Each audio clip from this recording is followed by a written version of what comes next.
Okay, welcome to TNT Evolution part 2 for Cheryl. I'm I've been I the first thing I need to do is watch the first video back because I don't remember what level I was on. And I was watching this I, st I was watching this back and I was skipping through the video and I am just like fucking Excellent. silent for like the last 30 Super minutes. short map, I guess. Uh, I was lost in this map for like fucking 20 TNT, minutes. cool. And I keep skipping around and I just not saying anything. I was talking there, but I was just like talking about the map. I mean, like I don't like I have nothing to say at this point. I'm still in the same room. Oh yeah, the switch. It. Dude, I went back into this dark room like fucking 60 times. Jesus Christ. Well, I came prepared with a topic today. Hold on, let me. Yeah, what map is this Oh taking to? no, it was a trick. Okay, it was an archvile trap. Okay, cool.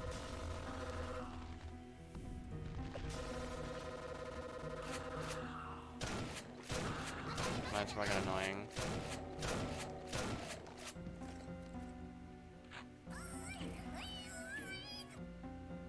What map And is I it? win. Okay. Alright. Prison. Okay, cool. There we go. That's all we need. I don't know which one that is. It's the one after this. Prison. There we go. It's this one. Turn my brightness up. Turn the volume up a little bit.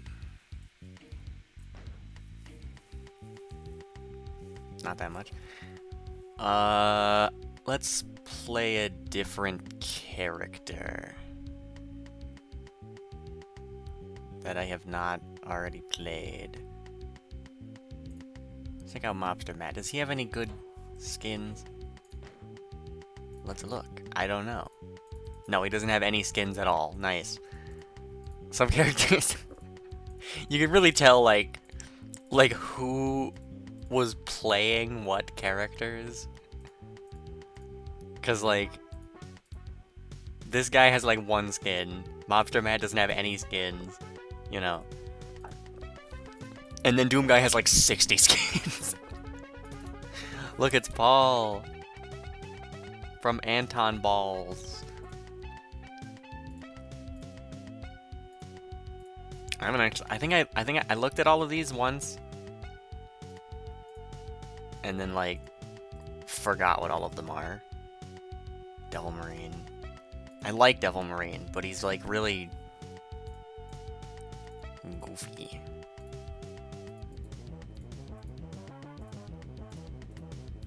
Yeah, you can tell this character got a lot of playtime. He's fucking. It's fucking 80 skins for him.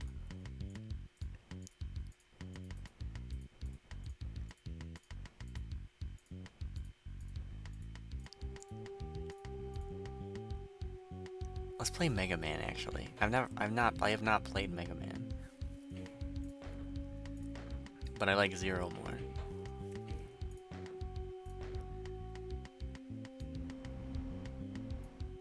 Whatever, we're just blue. Okay. I have no idea what this character does. Oh yeah, I said I came prepared with a topic. So the topic is I've been reading a lot of Rifts material. If you don't know what that is, it's a tabletop RPG.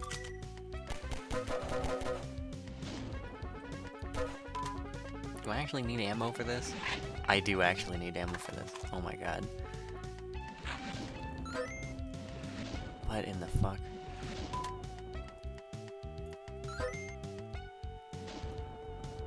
Sorry, I'm just like mesmerized by the Mega Man mechanics.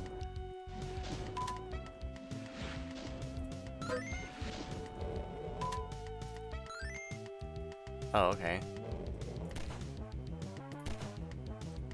What the fuck?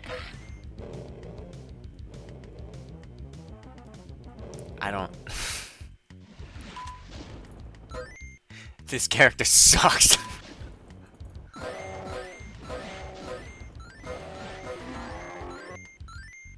Okay, that was pretty good. And then I pick it back up.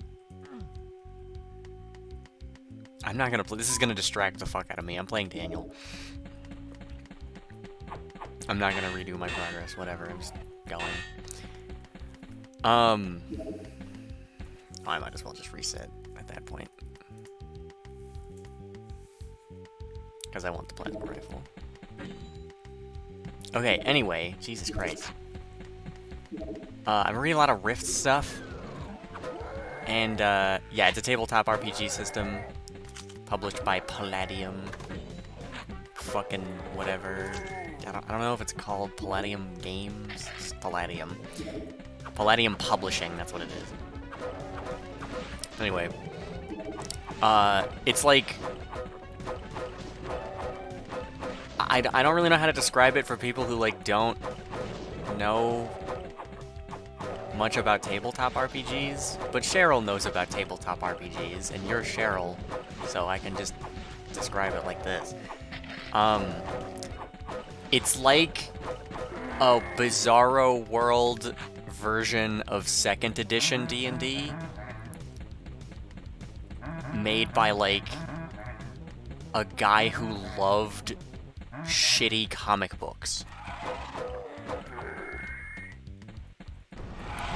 Like, and like, indiscriminately loved shitty comic books, like, and probably some good comic books, too. But, like, when I say shitty, I just mean, like, I just mean, like, pulp. I don't mean actually, you know, I'm not judging.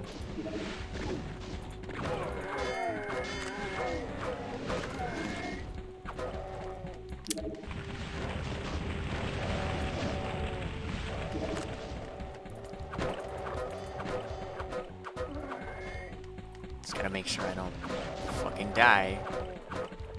Playing Doom. Okay.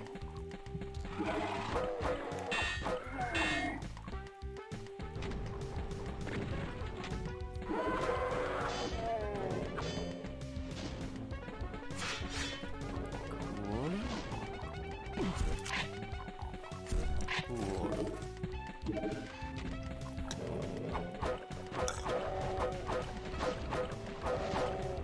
Really wish I had the super shotgun right now.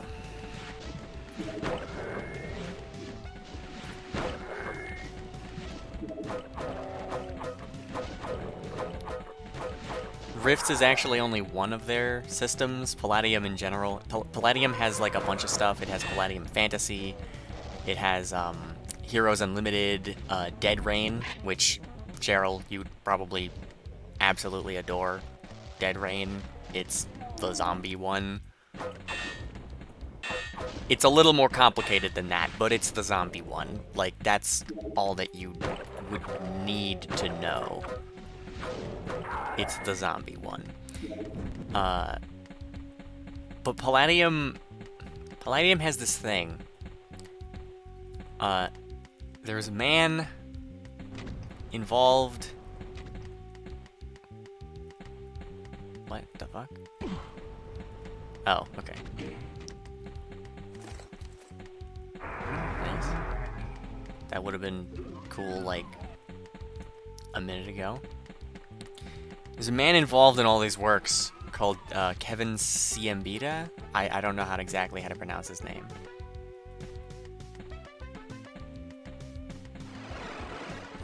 But he is insane. By every, like...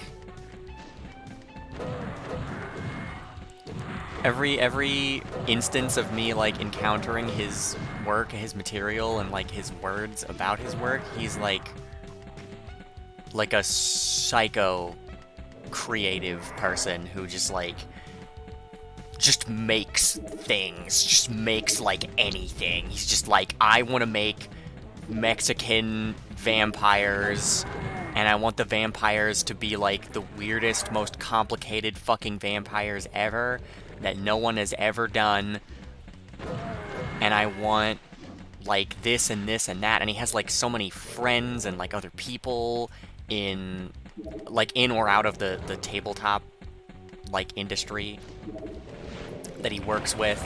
He's worked with comic like artists and like other people. He's worked with like all these fucking people. He's just like really good at networking. It seems like. I was waiting for that to hit the. Okay. He's just like really good at networking. He like knows a lot of people. I guess he's noteworthy enough to have like a lot of connections. Um, and yeah, he's collaborated with like I don't even fucking know how many people to like make fucking Rifts content, like and like Palladium publishing stuff, like in general. It's seriously nuts. Although I can't really give you a good idea of the scope while I'm playing Doom. Anyway, there we go. Let me just get rid of that. That counts as a soul.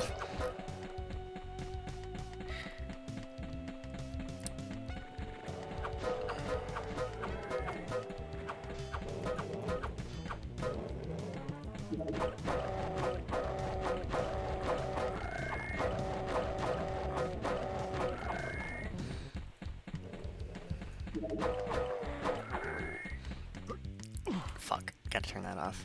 I just remembered. There we go. Now we're good.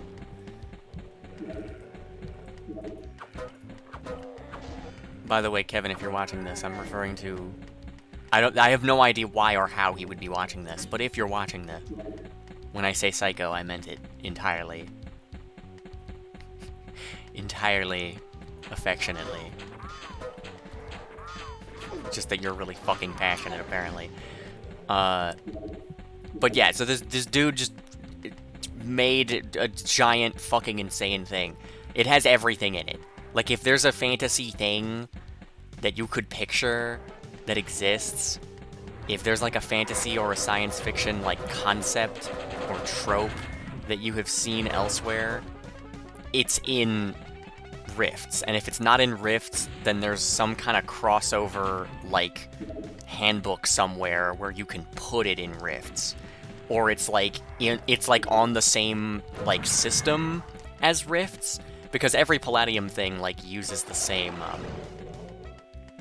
they all use the same game system. I don't know if there even is such a thing as like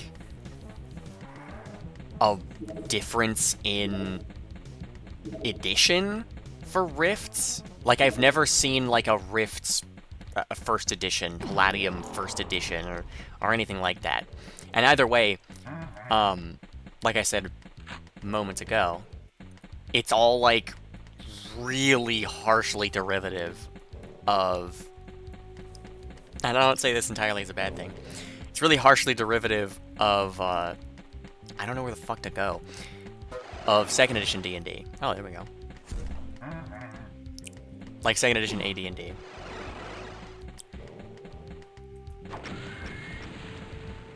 Oh, fuck.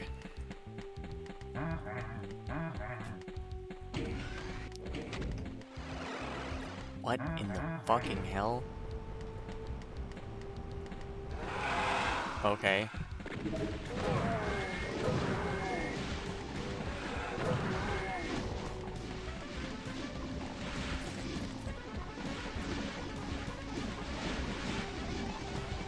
What is fucking going on?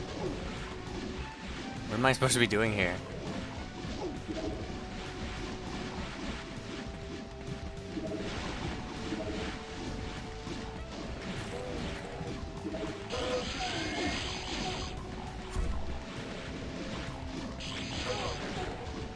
Is there like a thing I need to like shoot or something? I might not be able to do that as Daniel.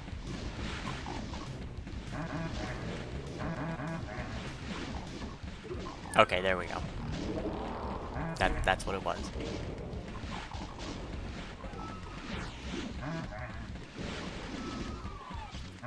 Fuck.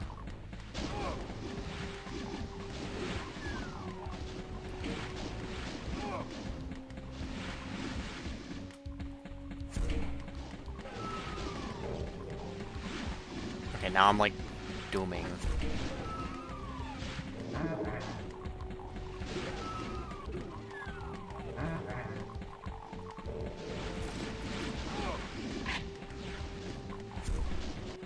Jesus Christ. Okay, that was pretty cool.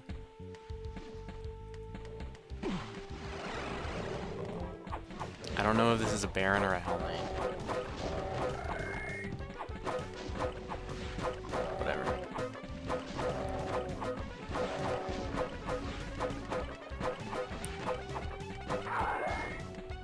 So part of the reason that Rifts is like psycho shit, beyond it just being a mishmash of like science fiction and fantasy and fucking this and that and every other goddamn thing that's like ever been made by anyone ever. Other than that, the other thing that makes it fucked up is the AD&D shit, because if you've ever played D&D, then you know about saving throws, right? You know what saves are. So in 3rd edition and 3.5, you've got saves against... Let's do this. You've got saves against Fortitude for physical stuff, for like poison, petrification, a bunch of other crap. You will save for like your mind, mental effects, spiritual effects, whatever. And then you've got... I don't know why only sometimes that gives me a soul.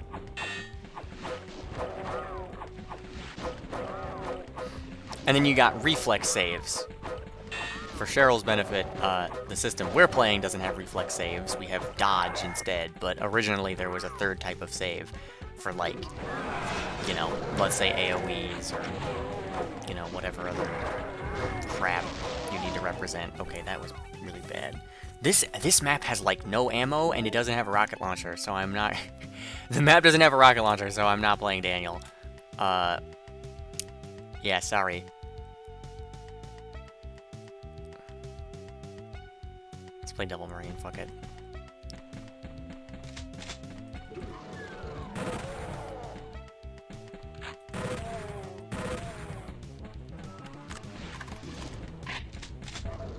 Daniel's shotgun... Well, okay, it might have saved me in that situation, but I don't like using it. So... You know, it kinda doesn't matter.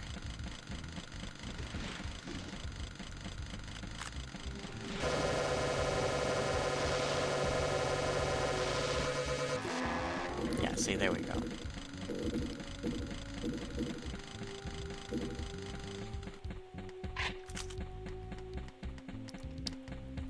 What was I saying? Okay. So yeah, you have saving throws for those three things. You have Fortitude, Reflex, and Will. And that covers everything that you would ever need to make a save against. That covers, like, every magic spell, every supernatural ability, you know, it'll do something with those. It'll do something with one of those, or multiple of those. So even a complicated effect like a Phantasmal Killer, which has both a mental and a physical effect on you, that just means it has both a will save and a fortitude save. You know, it's all easy to deal with, easy to handle, and it's really obvious too. Like most of the time, what type of save you need to be making.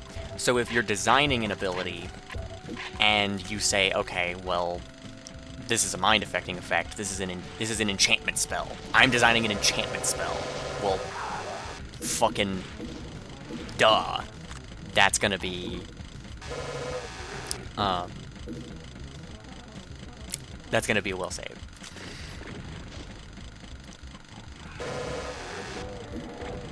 If you're designing a effect like a poison, you know, you're using poison.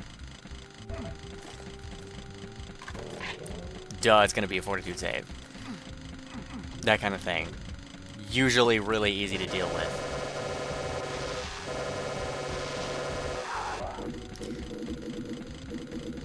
And there's some interesting tricks you can do too, because certain class saves are limited by your class levels.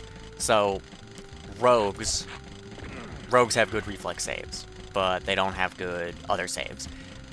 Clerics and monks, or monks actually have all good saves, but clerics have good fortitude and will, but they have bad reflex.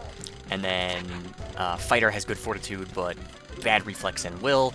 Wizards and sorcerers have good will, but bad reflex and fortitude. So, based on what class you are, you can tell like what kind of effects are going to be effective against them. And then again, when you're designing an effect, you can say, okay, well, this is going to be effective against this type of character. You know, you can guess ahead of time what the repercussions of that ability are going to be in the game and in the game balance. So if you use a disproportionate number of effects that require fortitude saves in your games, for example, that's going to make classes like paladins, especially paladins, because they have really high saves because of an ability they have. But that's going to make any class that has a good fortitude save disproportionately more durable, you know, more effective in a lot of situations than anybody who doesn't have one. And the same goes for any other type of save. If you call for like if you somewhat regularly call for like save or die reflex saves, you're gonna end up with a lot more rogue players, like very quickly, right? And that's just basic design stuff. Now, that's how saves are handled in 3rd edition and 3.5. And I like how saves are handled generally there, although I've modified it in the way that I play the game. The way that we play the game. Cheryl, the person watching this. Cheryl, the one person watching this.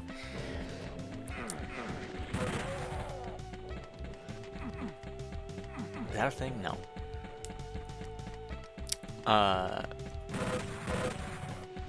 Anyway.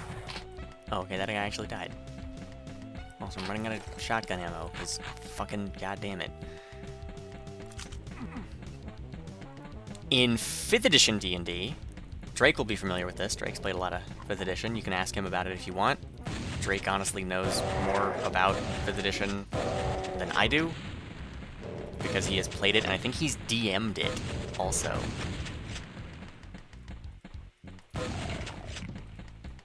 Anyway. I keep checking that fucking spot, and there's nothing there every single time.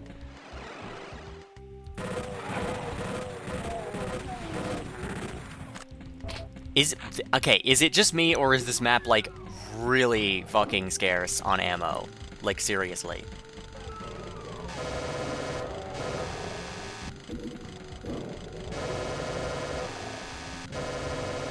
This is kind of tight.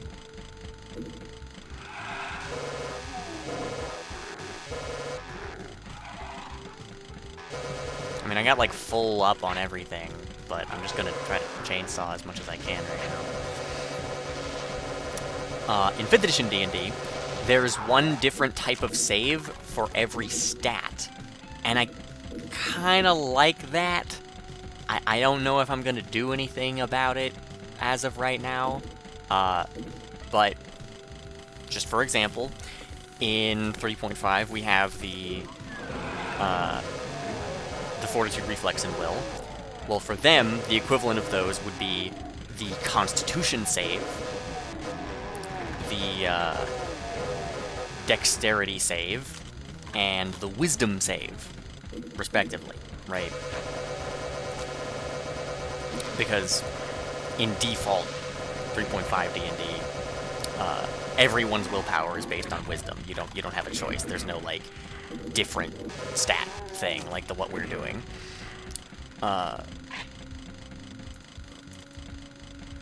Oh, look, there's multiple Doom guys who died in this exact spot. Nice.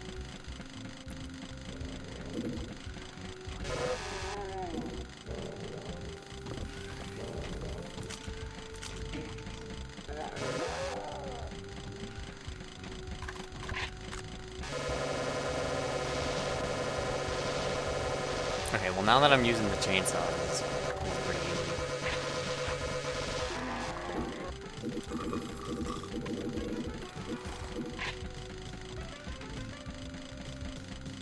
Okay, that doesn't take me over 200. Also, what? There are 4 secrets? What the fuck? I thought there were only 2. I don't know why I read it as only being 2 secrets. Also, that didn't even give me a key, did it? That just... Okay, whatever. Maybe it unlocked something? I have no idea. Spectre's down there.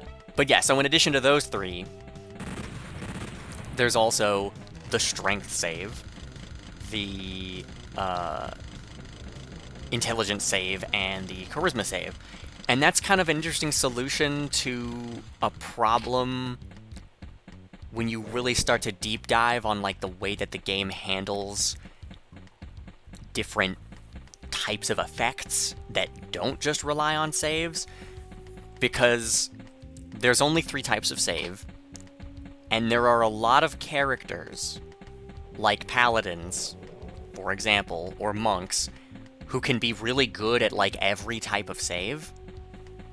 And on top of that, a lot of the worst effects are fortitude saves. Some of them are will saves, but like a lot of the worst things are fortitude saves. And I don't know, I'd say it's like 60-40. It might be even. I don't really know. Actually, yeah, most of the worst things in the game are actually... Because it's not just save or die. Okay, sorry. I had a mental trip I just went on trying to remember, like, every single will and fortitude save in the player's handbook, like, spell list or something.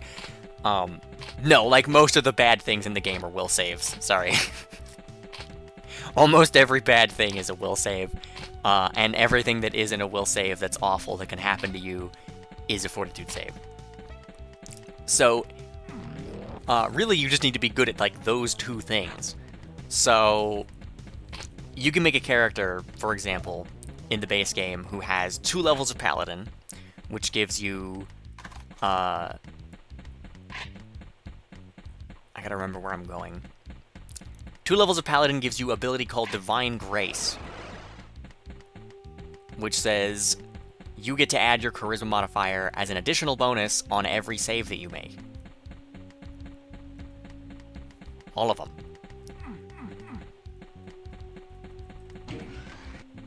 I get it, yeah. I know your tricks, game.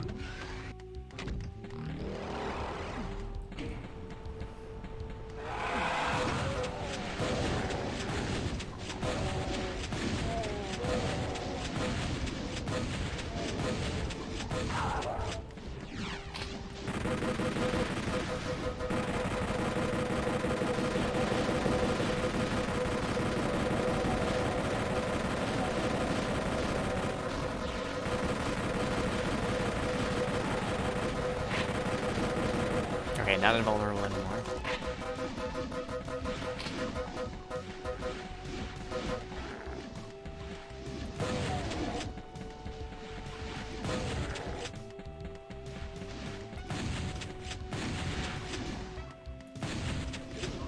I actually need this. Can't fucking see anybody.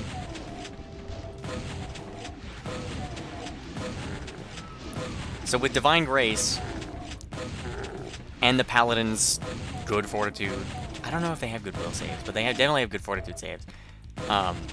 So with the good saves from the Paladin and Divine Grace and a high Charisma score, you can have nutty high saving throw bonuses, and you can just take 2 levels of Paladin to just, you know, just permanently have that. You just get that. You just get that, and you get it forever, and you get it regardless of whatever things you have.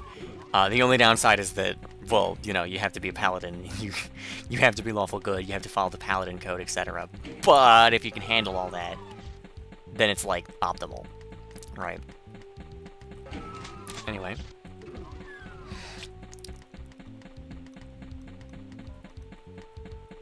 We did it!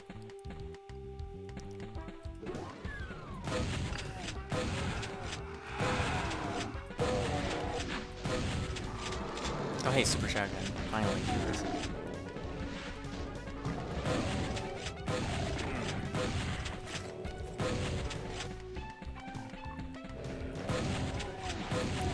It's especially ridiculous if you then take 18 levels of Cleric, because the Cleric also has good Fortitude and Reflex saves.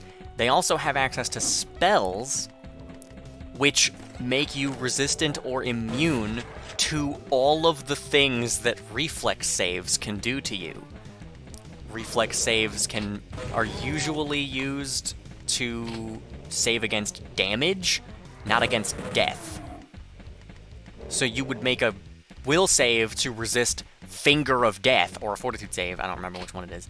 You'd make a will save to resist Dominate Person, which lets someone mind control you for days, for weeks potentially.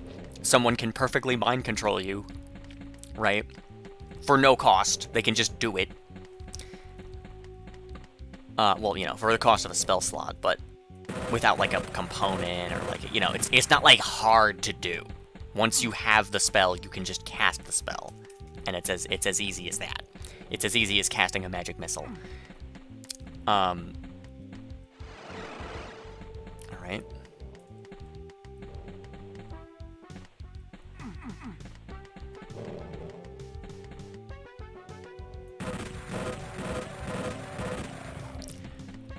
So a will save saves against, Dominate Person.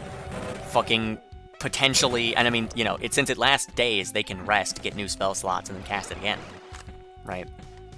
So potentially saving against being permanently mind controlled. Right? Or like long-term mind controlled. A Fortitude save is against petrification. Or like, some other horrible shit. Instant death. Just death. Just fucking death. Just die. That. Saving against those things. Is that a long-term button? Okay.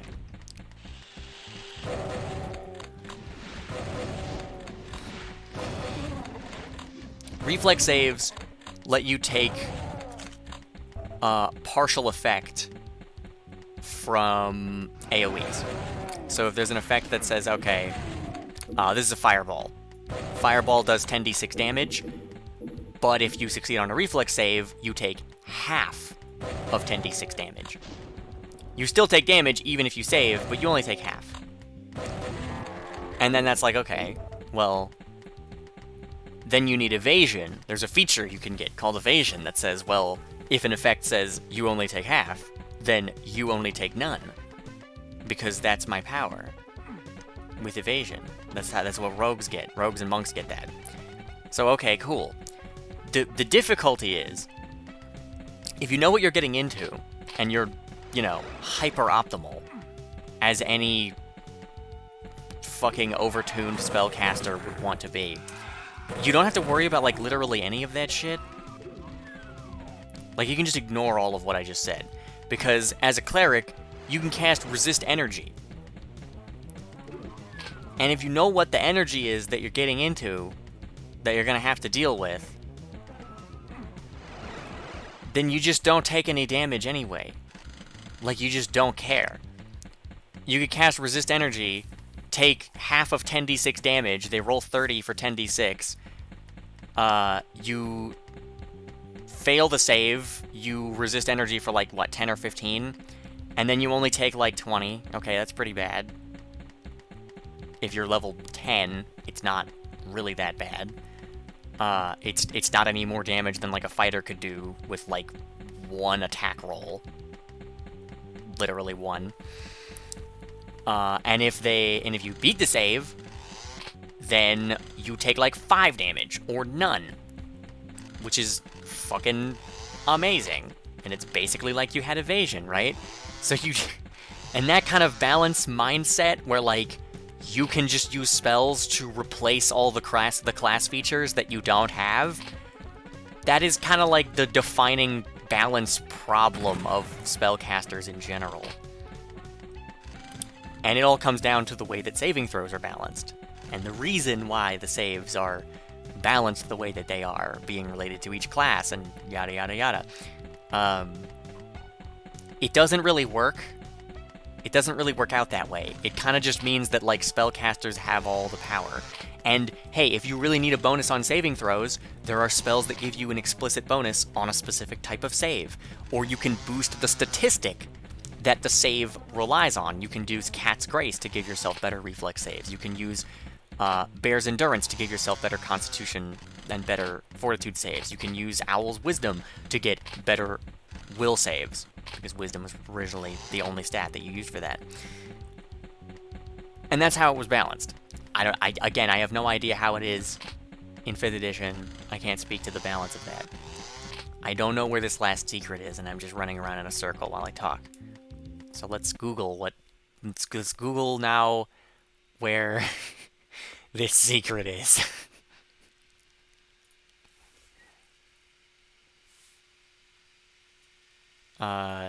TNT, what fucking map am I on? This is 7?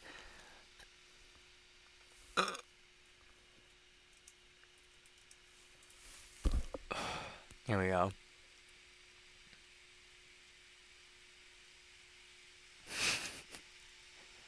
Hold on, let me just...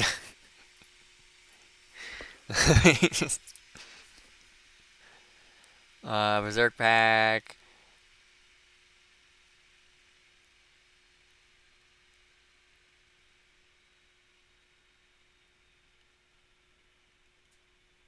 In the area at the east side of the map is a dark room with 6 columns.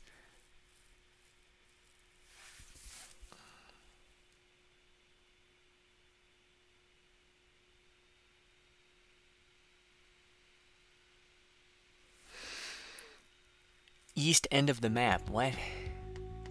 Oh, it's talking about behind the... Okay. Didn't I pick this up in, like, the first room and then, like, not use it? The plasma cannon, the plasma gun, I mean. Plasma rifle. Plasma weapon.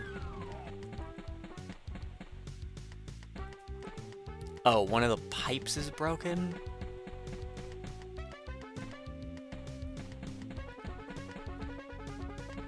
What?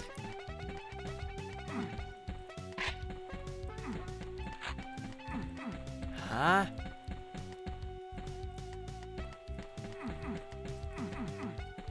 The fuck?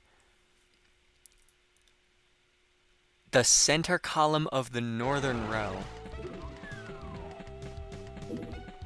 Oh, that one. Okay, I get it.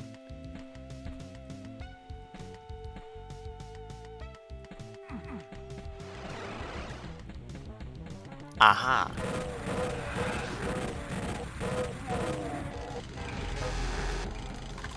Okay.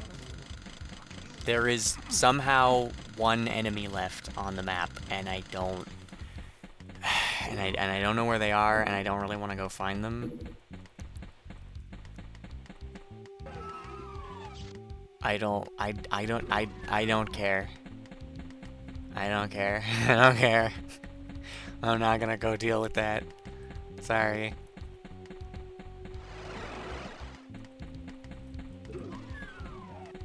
Bye. Especially not after there's so many, like, fucking exit, one kill, fake out, bullshit. Whatever. Anyway. God, this song is fucking loud. Okay.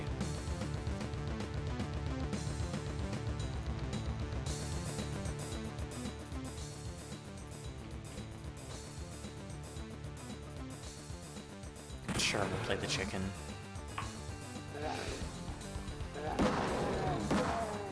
Oh, hello.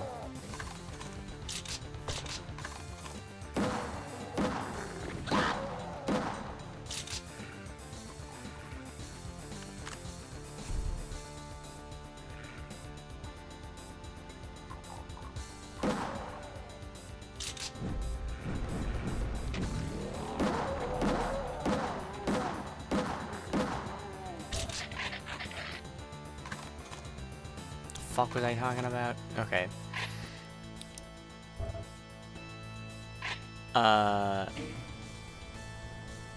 What? I have never seen a button like this. What the fuck is that? Is that a TNT Evilution button? Is this exclusive content? Cool. Also, nice hidden monster closets. Hidden from the auto map.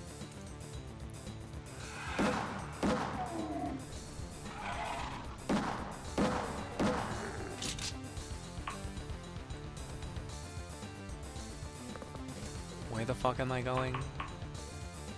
Okay, now, hold on. Let me get back on topic and then I can start wandering around. What the fuck was I talking about? Stop. Stop! Stop! Refocus. I'm not gonna have another, like, silent fucking video where I don't say anything and where I just bumble around the map. Okay. I was talking about saves, and I was talking about game balance and how spellcasters break the game balance because they just cast things to replace all the things they don't have. Okay. In 2nd edition, things are very different. Because the saving throws are different. So if you were paying attention to what I was saying before, the way the game handles saving throws doesn't just handle, like, that is integral to the way the game handles just everything. Because saving throws determine everything. They determine success or fail states. They determine, like, narrative things, like mind control. They determine, you know, not just the character's ability to win a fight, but to, like, interact with the world, interact with other characters, and interact with other players in a more dynamic way. There are also cases where even, like, harmless effects can require saving throws. You know, there's all kinds of shit. This is a mechanic that is, like, used and abused for everything. Something I was saying earlier that I didn't finish was, I like 5th edition's save system because it accounts for things that are not accounted for in 3.5. Because saves are used so, like, totally, like, they're used for everything. Because of that, it can be difficult to come up with a way to represent effects that don't use saves. And you have a really strong motive to come up with an effect that doesn't use saves, because if you don't, then a character with good saves will just ignore your thing. Just ignore your spell, ignore your ability, you know, whatever it is. They just won't care.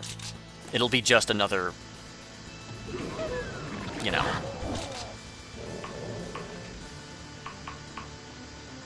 just another useless thing that doesn't matter to them.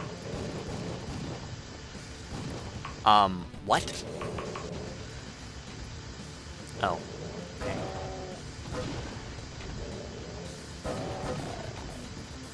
What in the fuck is going on in this, like, space that I'm in?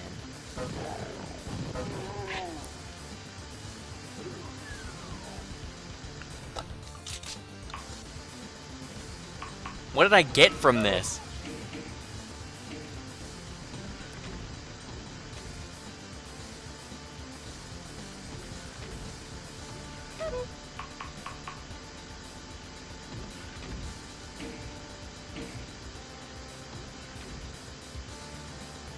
What does this do?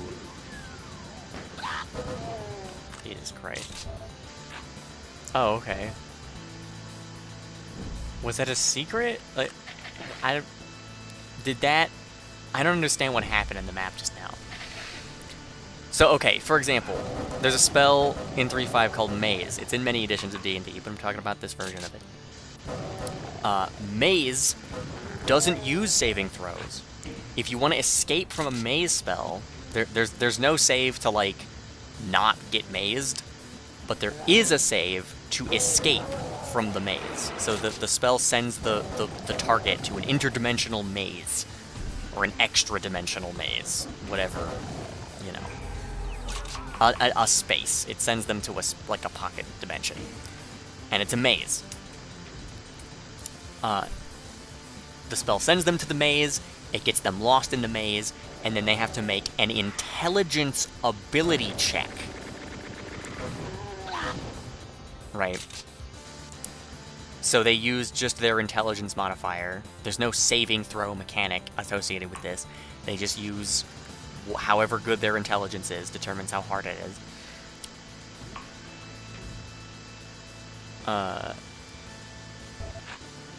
And that's completely unrelated to saves, right? So no matter how good your saves were, if your character is a big dumb idiot, they will never escape the maze. They could get trapped, like, forever, depending on the circumstances. That's interesting. In a mechanic that is so reliant on saves, an effect like that is kind of necessary to kind of prevent the game from being just utterly dominated by people with good fucking saves. I mean, regardless, most of the time, it is still dominated by people with good saves. But yeah, that's why I was giving praise to 5th edition, because if there's more than 3 types of save, and you made it, like, legitimately hard or even impossible to be good at all of them, usually having, like, all good stats is not possible. So, yeah, good. Break up all the effects into, like, different categories. That is good. That is a good thing to do. Kind of prevents the game from getting completely fucked up.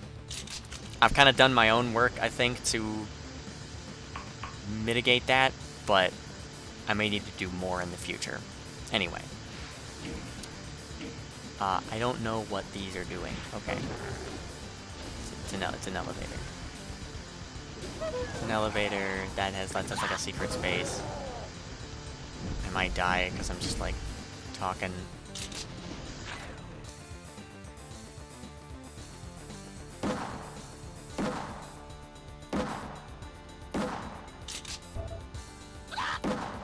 Oh my god. Fucking... The number of fucking hit scan enemies in this is stupid. It's stupid. I hate it. Let's get more of these, I guess. Go back for more health. What? Let's get this armor. Okay.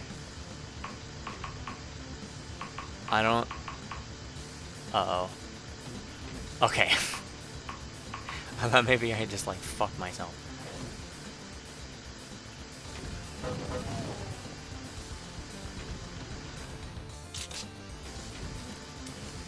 Anyway.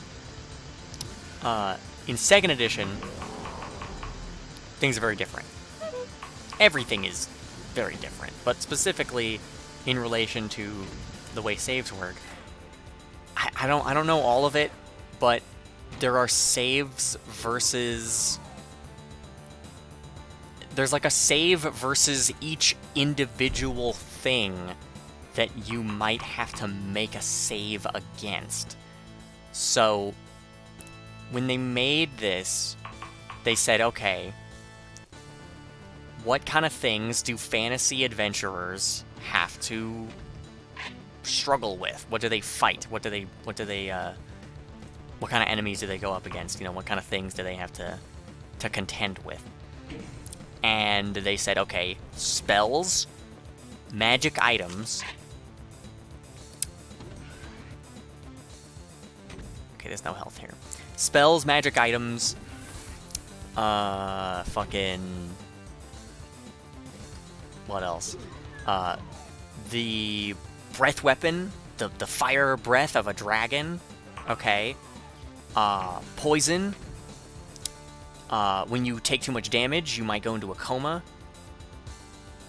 And yada yada yada, like all these specific things. So there's save versus coma, save versus paralysis, save versus poison/disease, save versus wand, save versus spell. save versus breath weapon, right? They're all like a one specific thing that you have to save against. What did... the fuck? Huh? Can you like shoot this or something? Okay, that's not a hole. I think that's just the ceiling. I think that'll kill me.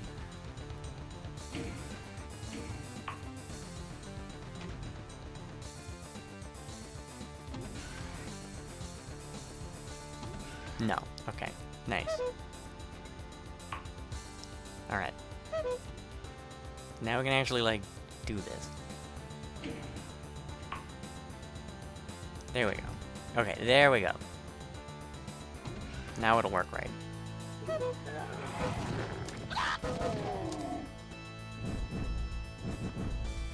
They just love chipping away at your fucking health.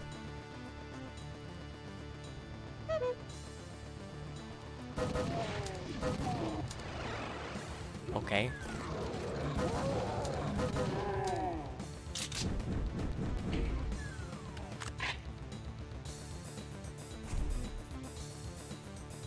No.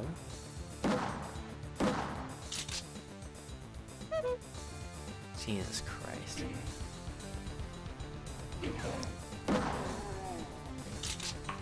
What a fucking dick. Oh my god. What an asshole.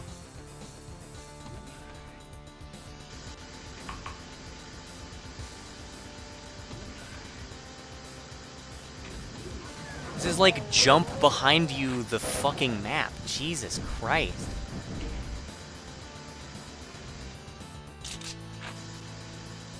Completely lost my fucking train of thought because it's goddamn TNT Evilution. It really is evil, made by evil fucking people.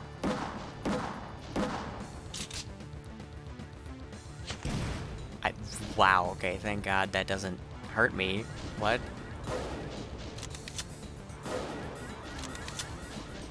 That takes 10 ammo, oh my god. That is not worth it.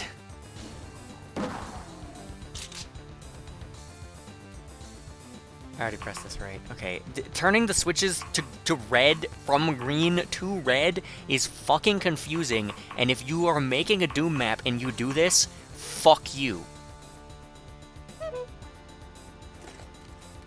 Switches should be green.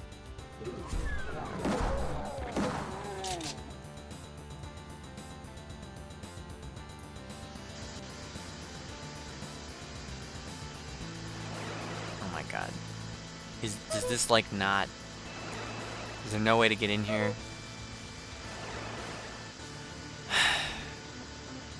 Alright. You know, they were being really not... Yeah, I said it in the first episode. If you don't give me a fucking auto map thing, fuck you. And here we are. So, you know, fuck you. That is not going to be the real exit. That is not going to be the real fucking exit. Oh my god. Time to Google the fucking... Okay. At the very beginning, press use, and there's a chainsaw. Okay, I think that's the only one I missed. Maybe. I don't know.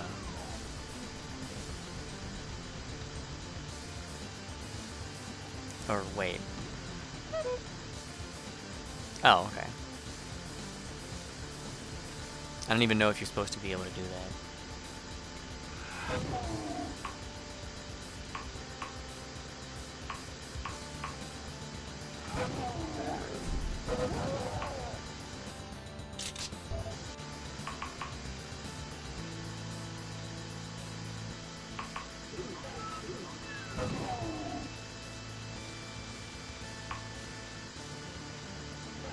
This is the beginning of the map, right?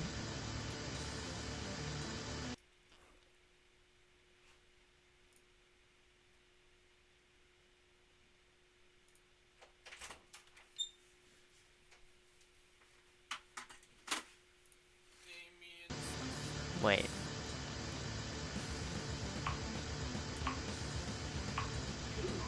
Aha. Okay, there it is. What breaks? No, me too. Yes. How do I escape TNT evolution?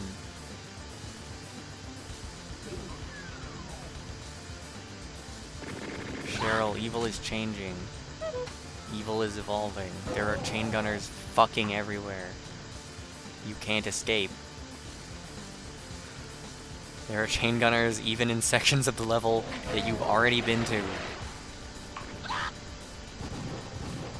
What? Oh, he was inside the wall and he teleported out? What is going on? What? What do you mean? Okay. Okay, what? I'll be the one talking, but next time I die, Breaks is going to game jack the game, so she's gonna play instead. All right. Anyway, let's turn this noise off. That's that area. I don't want to go back there. I think we're done here. If I remember how to get... Yeah. Okay. Cool.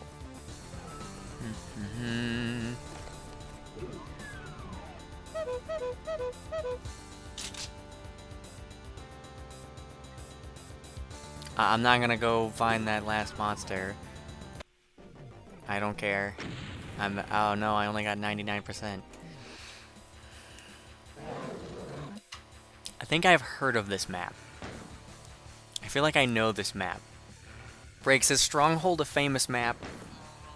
Okay. It's this one, look at it. I feel like I've heard of this.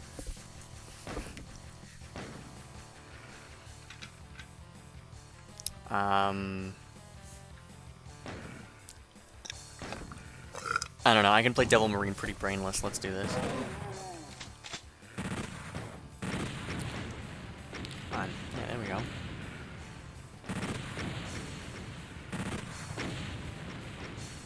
Alright, nice.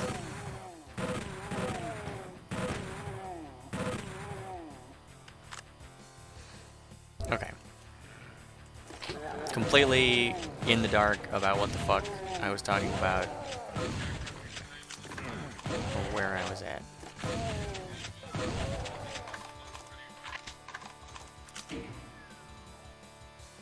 Okay, Break says she recognizes the map. I think this one just has like a fucking insane amount of... What the fuck? I'm sorry?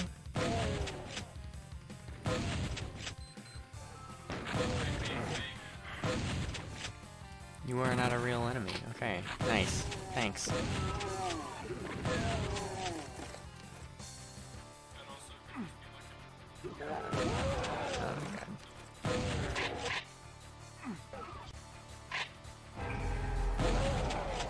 Keep hurting myself. This is a secret? What is this? This secret doesn't give me anything. Oh, it gives me... Okay, that's... Alright, sure. You're nothing. You're a chain gunners. Okay, this is like... I feel like I'm playing fucking Cruelty Squad right now, where I need to be able to like lean around corners to fucking play this right.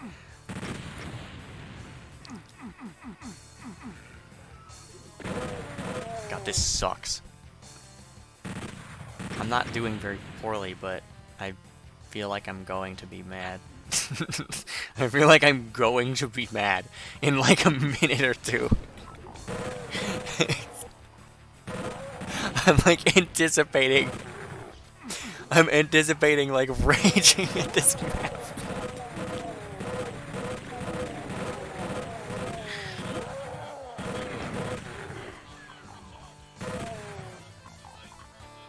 What, free look?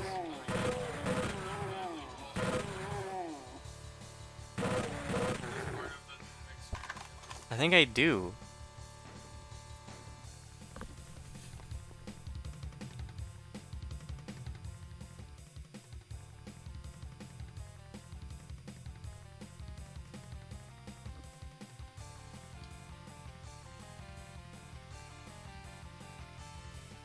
Where is it?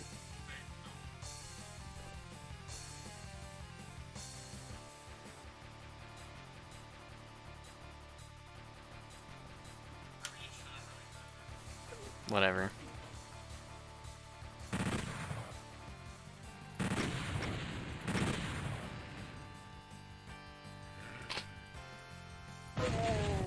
Oh, nice. Thank God. How the fuck?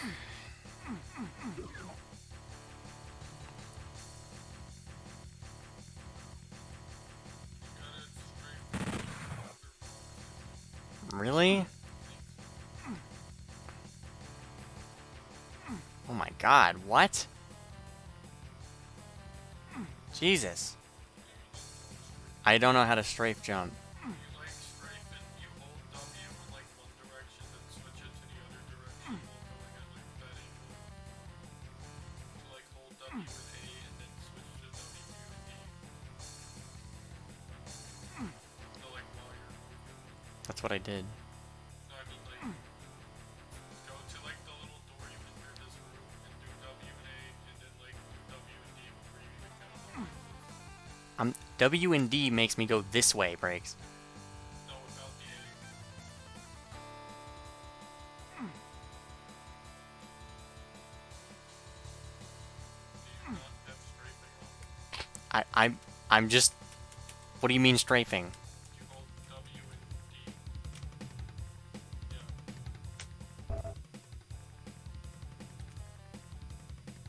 Is that what you mean? No, I mean this.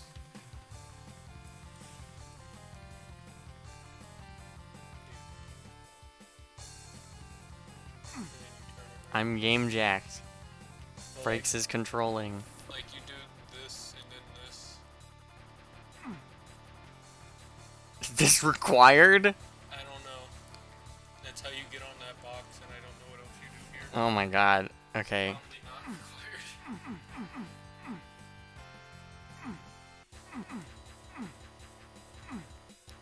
I don't know, Breaks. This is evolution.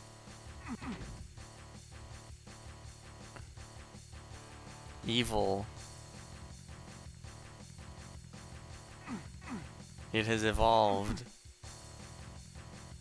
I heard something go down, but I don't know what. You could also just leave. Well, yeah, but I gotta.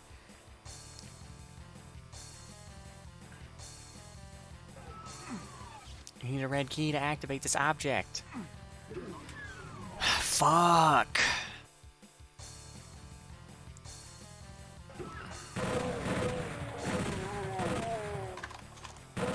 It was just a untextured wall.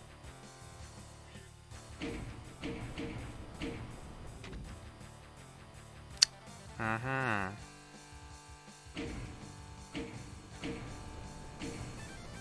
Whoa, what in the fuck?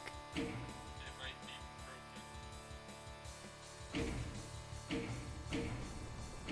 Wait, so this makes it go up, and this makes it go down. Why are these two separate switches? That's how the game works. You can't make a switch do more than one thing. Also, you can't have any of these cookies. These are the last cookies. You can't have them. I'm eating them. No, you can't. Breaks ate all the fucking cookies. And the second you're gaming, I'm gonna eat both of them instantly. If you try that, you will suffer.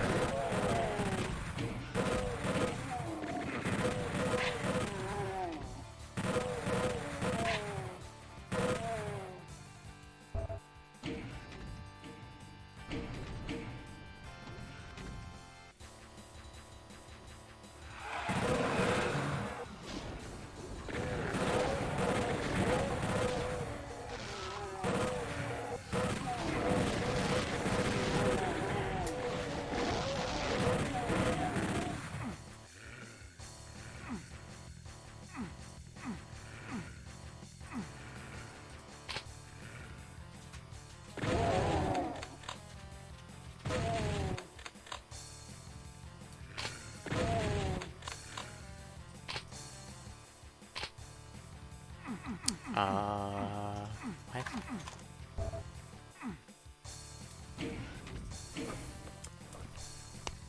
Guess I'll just leave the room. Okay.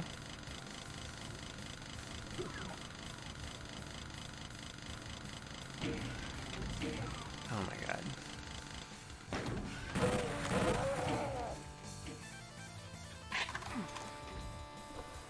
What?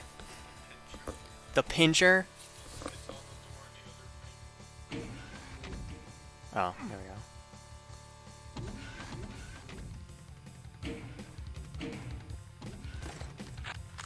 Okay. Well, that let me get some ammo and stuff. Why is that a... What? The pincher map? Yeah. What is that? It has like a bunch of really tiny crunch characters and they pinch you to death. Why is that a fucking light texture? Maybe it's a switch, or yeah, the texture is missing. Maybe it's a switch you press somewhere else. Oh my god, I don't want to come back to go get like a fucking ugh. It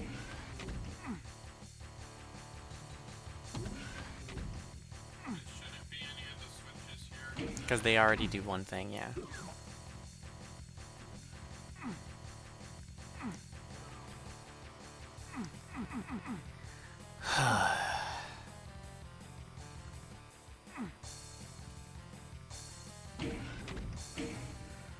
What about this part? I can't get over.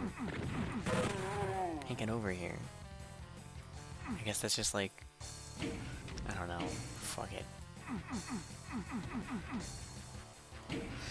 Whatever. Okay. Somehow I'm going to get back on topic.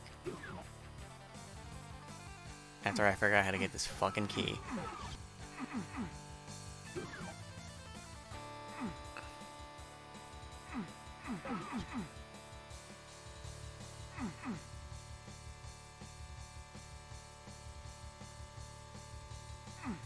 What is the point of this tiny box? It might push something through. Oh. Alright. That's what was needed. That's how you get up here.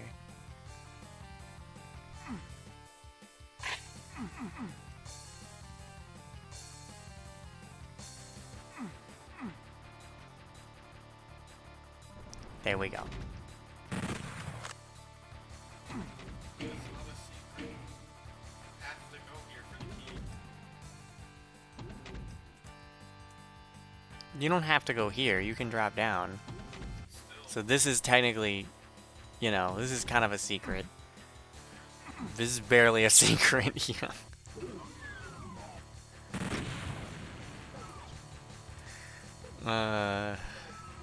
Oh, God. What did that even just do? It did that. Okay, thank you.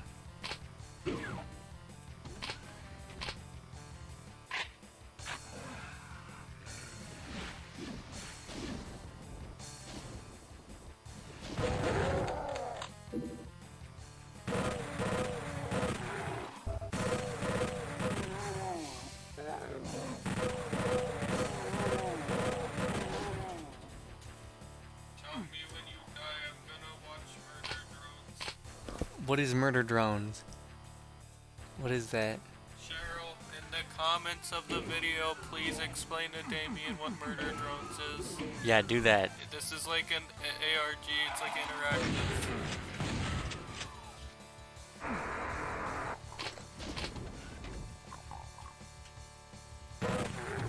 This isn't interactive fiction. This is That means you interactive. can lie to him. This is interactive reality.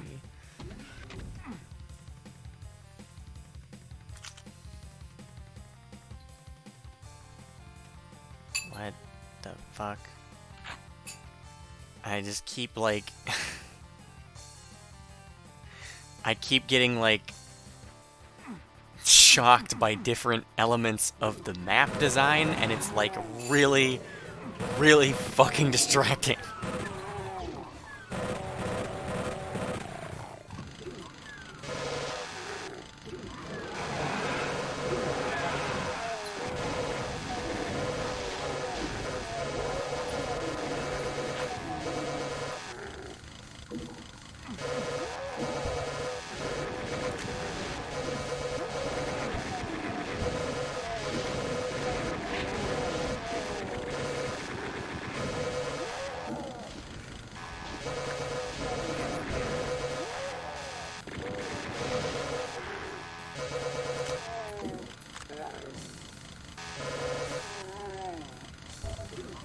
Good lord.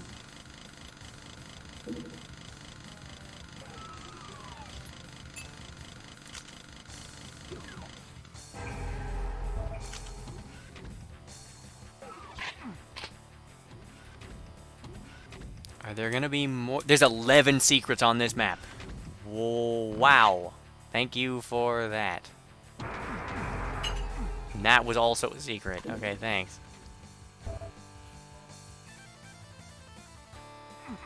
Secret that led to the key. Okay, yeah, this is bogus.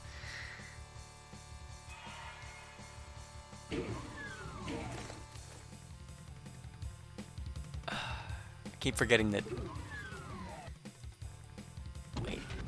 Okay, secret. That's not even a secret. This is not even a secret. That's just fucking health. What?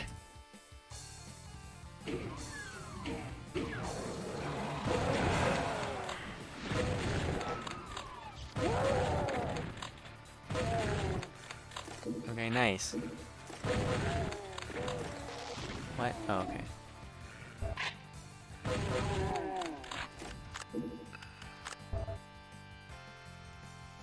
This map is so fucking elaborate.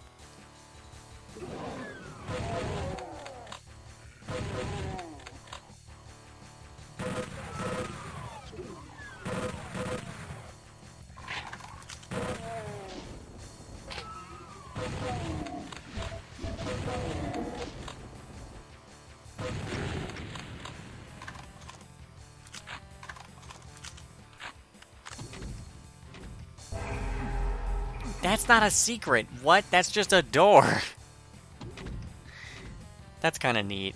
It turns green.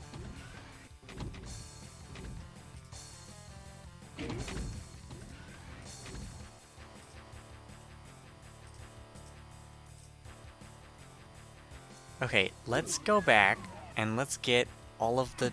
See, that is a fucking... But how do you open that?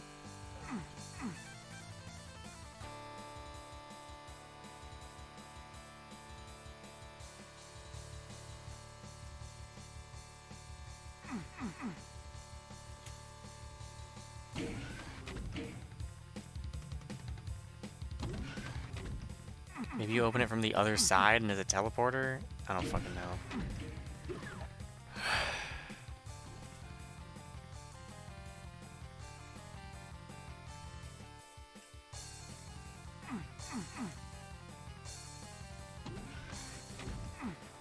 Okay, this is a thing.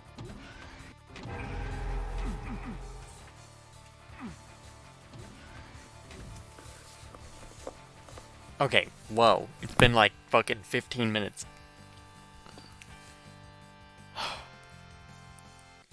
In 2nd edition D&D. We're back on that. We're back to that. Remember that? I'm still talking about that. We're there. We're back there. Okay, remember. Remember what I said. In 2nd edition D&D, they have all these fucking different types of save, depending on the specific effect that you're saving against. But obviously not everything that can affect you is one of those things, right? Like, that's a limited list of things that can affect you. So what they did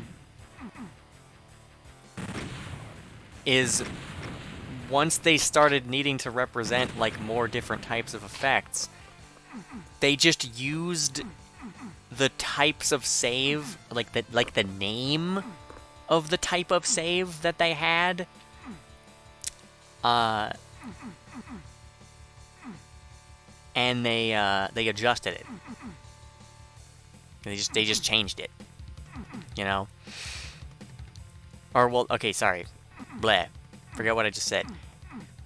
They just added more things to the definition of that save. What the fuck is the point of this room? What do you do in this room? Huh?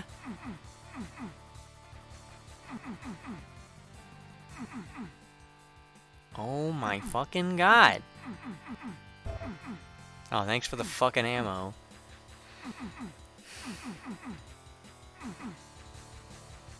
What? Oh, you're like very clearly highlighting this part and there's nothing to interact with. Oh my god, okay. What?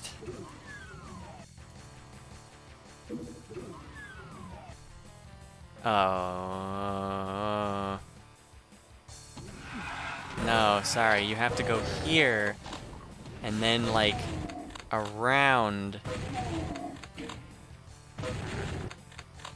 after pressing this button. And then, okay. Oh no, you have to go through the secret wall. Okay.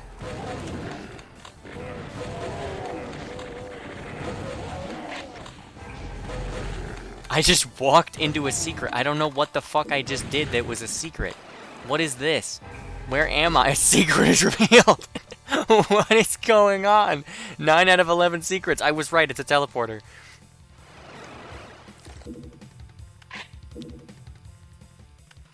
Jesus Christ.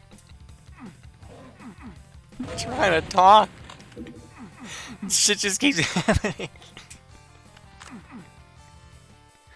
Oh my god, where does this go? This is also a secret. This is not a secret. Whoever made this map did not fucking know the definition of a secret area.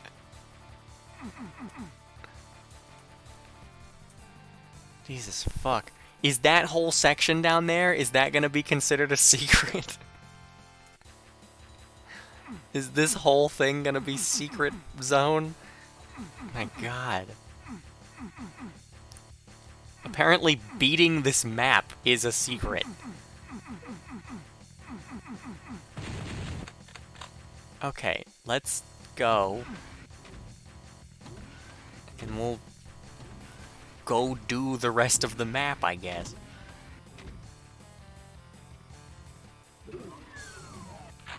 So yeah, like getting petrified.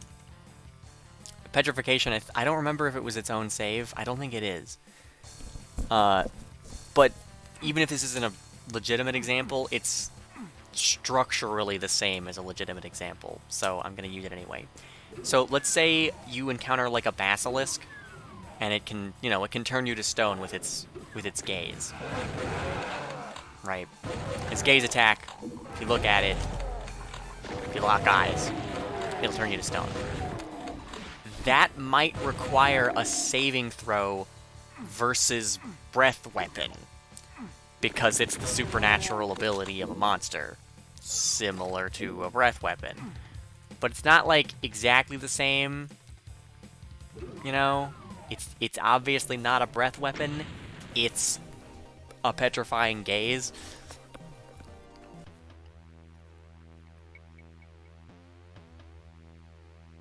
Sorry, I'm transfixed by murder drone. Yeah, it's obviously not the same thing. We can all distinguish between a breath weapon and that. but the game doesn't.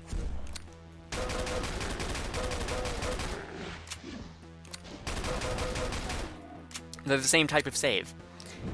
And you might say, well, what are you, like, doing? Right? What does it mean to make a saving throw? This is, like, a timeless question that scholars of all stripes will be debating till fucking Ragnarok. Pico's dead. Sorry. What are you actually doing when you make a save? Now, 3.5 has a big problem with this, or I take issue with it, because when you make a reflex save, right? When you make a reflex save, you don't move. And even in Pathfinder, which claims to be the big, updated refinement of 3.5, you can make reflex saves while your character is unconscious. Which means, yes, a rogue with evasion can take no damage from a fireball, from an endless number of fireballs, in fact. It doesn't matter how many of them there are, it doesn't matter how well, like, what the timing is, it doesn't matter what the situation is. If your reflex save is plus 20, and which is hard to get for normal people, but your characters will find a way. Or if you're just high enough level, whatever, you could just be level 20 and have a plus 8 mod, or like a Cloak of Resistance or something.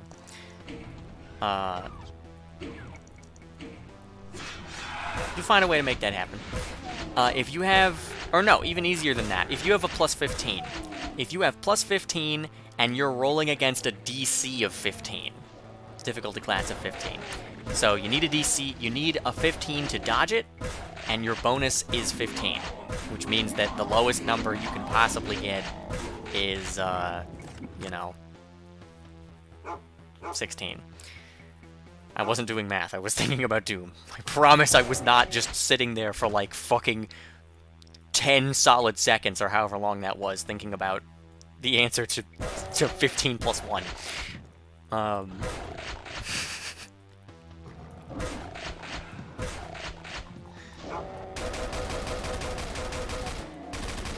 Let me kill some demons really quick. Yeah, this map is much less insane so far. Damn, Pio got a good pistol. God damn. I really like his minigun. I don't know where I'm going. I don't have any keys, right? Yeah.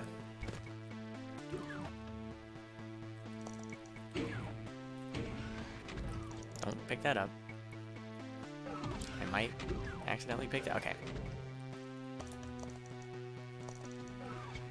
Okay, and now I need to immediately leave because I don't need any of this shit.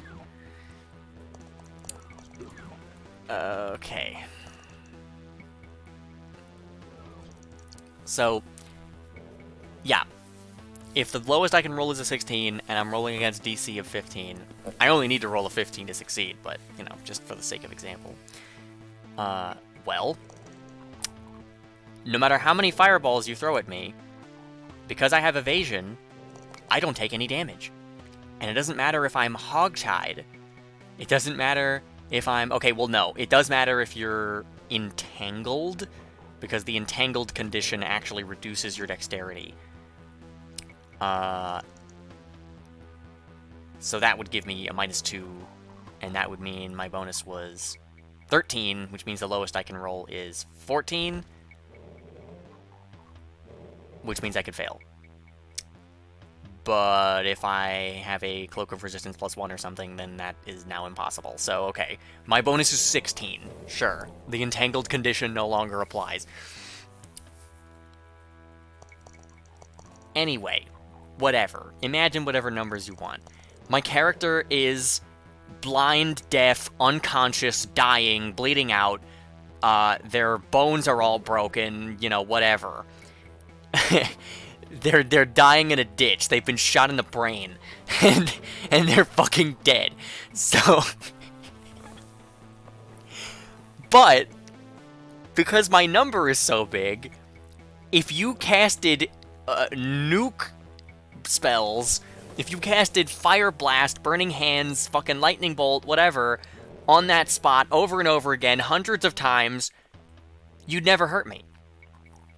So the question is, of course, what are you doing? What are you doing when you make a save? What does that mean? There's a whole fucking room here. Goddamn. What is your little man actually doing when you say he's, you know, dodging or whatever? What does that actually mean?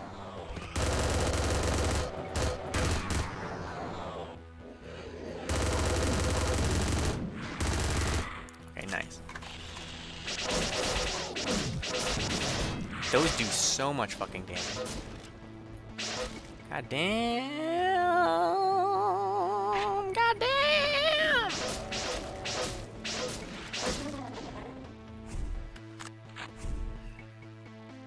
Alright, now I gotta go back and like get health.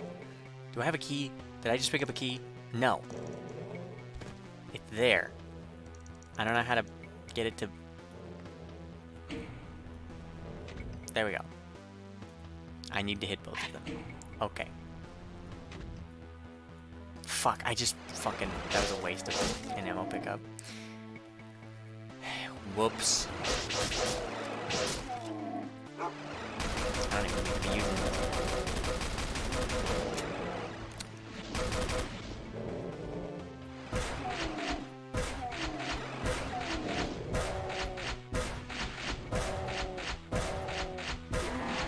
Cool. Don't need that. Do need this. Or wait, I didn't need that either. Fuck. Whoa! What the hell? Wait, hold on. I want to see if he... No, they wiped his ass. Alright.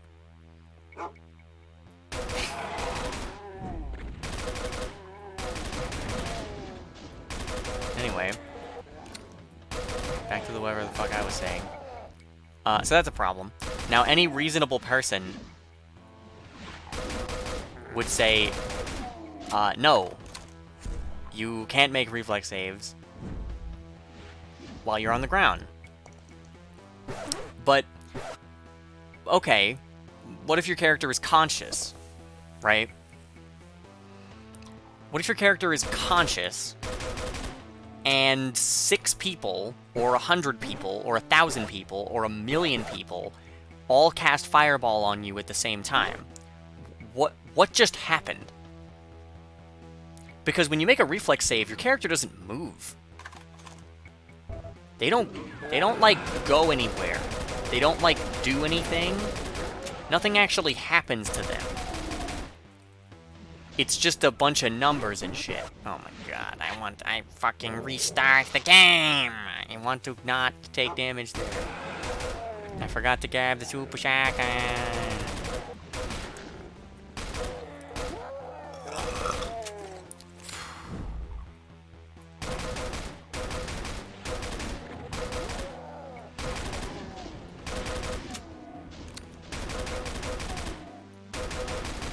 There we go. There we go. There we go. There we go. Now we're good. Now we're good. Now we're good. Now we're good.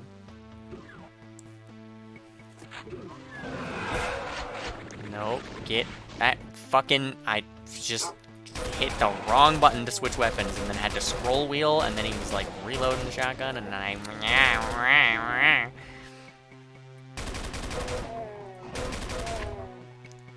Okay.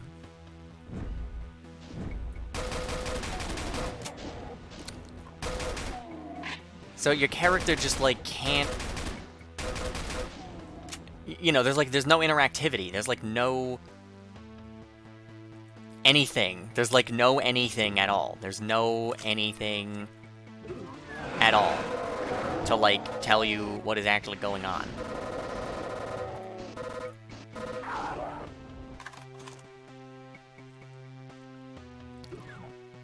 Because in reality, nothing is happening. It's just a mechanical thing. I don't have enough ammo to reload? I don't know what's going on. There we go.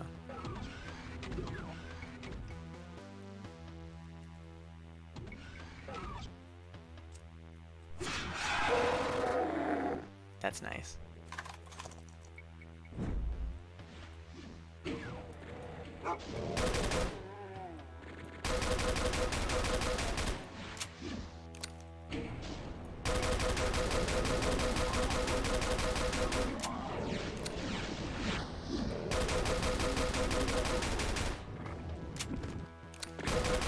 God damn it.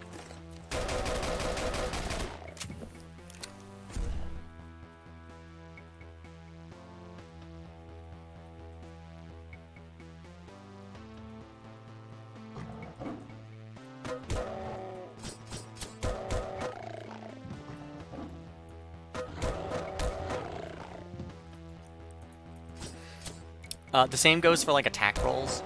So if somebody swings at you and it's like you know, it doesn't matter how many things are attacking you. If 800,000 bees all tried to sting you at the same time with an attack roll of fucking, I don't know if they're bees, the dex is going to be really high, and if you're medium, that means you're fine size. Okay, giant bees. If 800,000 giant bees, or okay, no. Yeah, no, okay. Yeah. 800,000 regular sized bees. If 800,000 regular sized bees all tried to attack you with an attack roll bonus of like 20, because they're like fine size and you're medium, so they have a huge bonus, and they have a dex bonus and yada yada yada, whatever. 800,000 bees all try to sting you at the same time with a bonus of 20. That means they have an attack roll range of 21 on a 1 to 40 on a 20. 20 plus 20 is 40.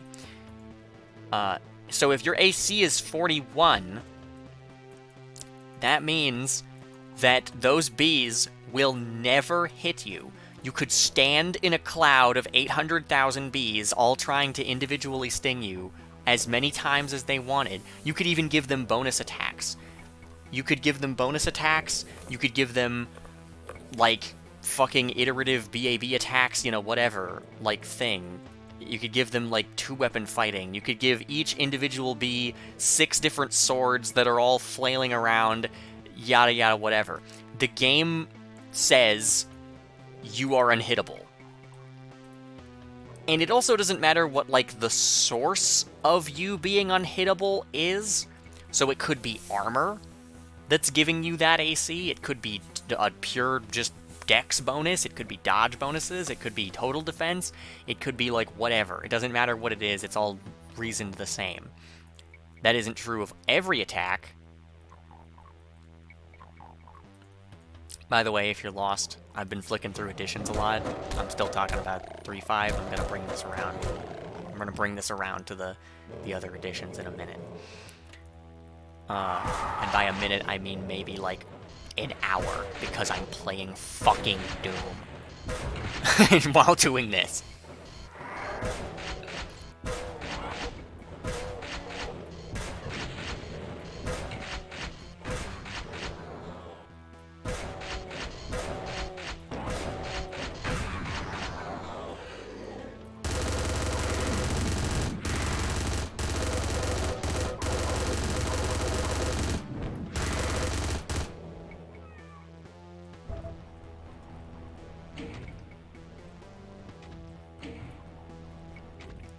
Yeah, but yeah, it doesn't matter how many bees there are. It doesn't matter how many attacks they can make. It doesn't matter whatever.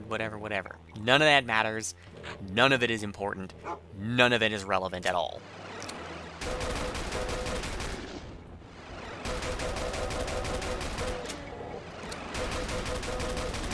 If the numbers are stacked that way, as I described it, then, you know, that's it. They can't hit you. And again, I ask you, what is that character doing? What is happening? Assuming, of course, that the bonus doesn't come from armor. Let's talk about the case where your character is just dexterous, right? What are you doing? What are you doing to the 800,000 bees to make them not... to make them miss? Right? What is happening? Why is it happening? Why is this happening? And the answer is... Doi. You know, whatever. There is no answer. The DM has to make up an answer. You have to just figure it out. Or you have to change the rules, right? Or you have to say, fuck that, that's dumb. I'm changing the rules, right?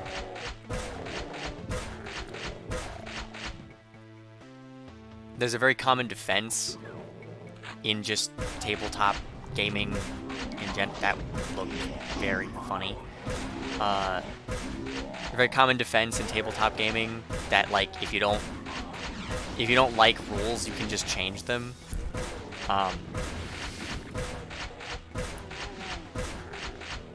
And honestly, I think that's fucking bullshit, because there's many other reasons why it's bullshit, but the biggest reason is, who has the time to fix that?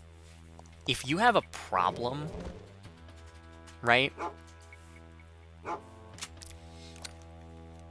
If you have a problem that the designers didn't anticipate, who fixes that? Whose work is that? Whose problem is it? It's mine. I have to fix it. What?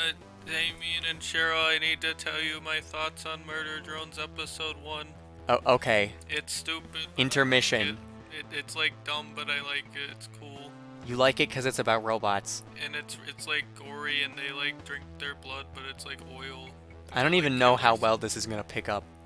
Also, there's like some parts where it looks like it's using like preset animation that looks kind of like really lame, but I think the rest is really cool, so I don't really care. Alright. Stay tuned for Breaks' review of episode 2. Are you gonna watch episode 2? Yeah, I'm gonna get a drink first. She's gonna get a drink first.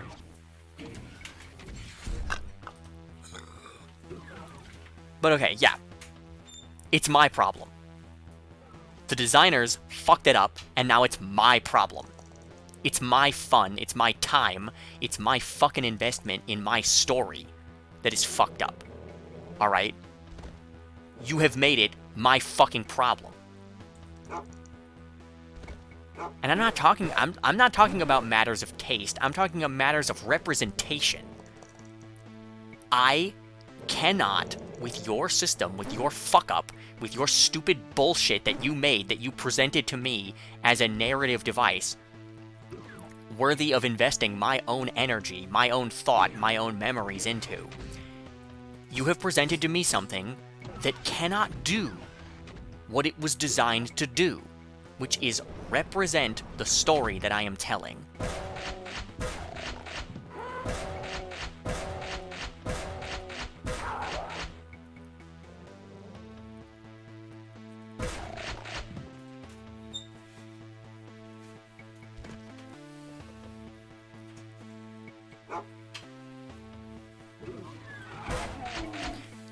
I have the time to fix that. I have an entire life to fix that because I have dedicated myself to doing that. I have made the time to fix that and make more things possible. Make more make more stories possible. I've put in the effort through years and years and years to try to make more and better and more things and yada yada yada, whatever. Not everyone can do that. Because some people are fucking doctors. Because some people are doctors, or they're illustrators, or they're fucking firefighters, right?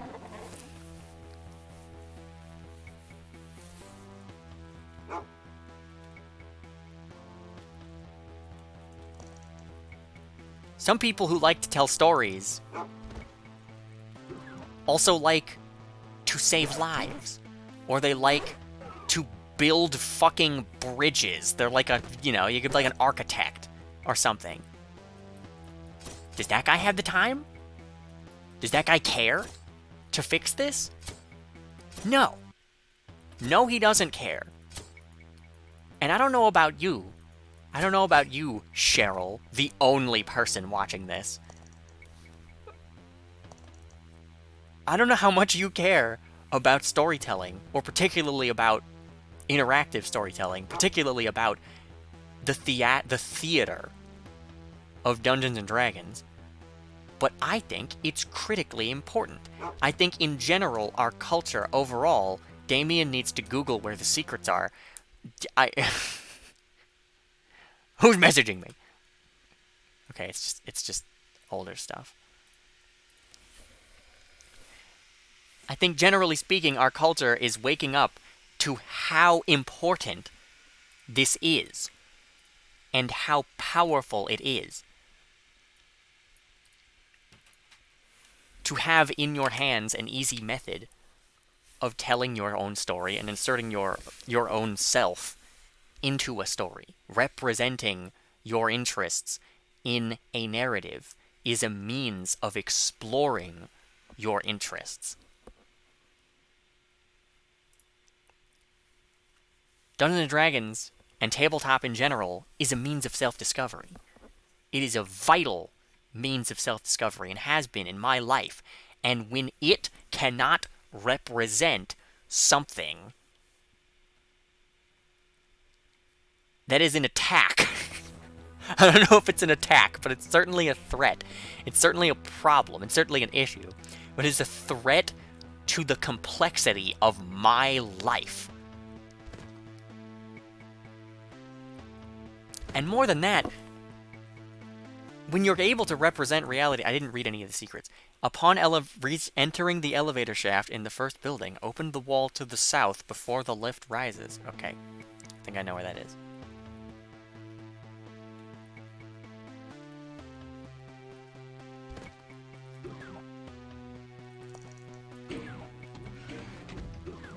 There we go. Nice. Alright. That's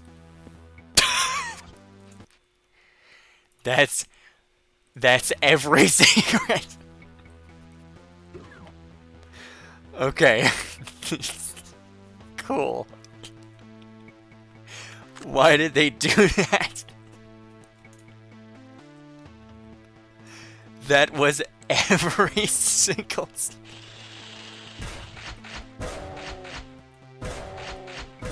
Okay, we did it. What? Nice.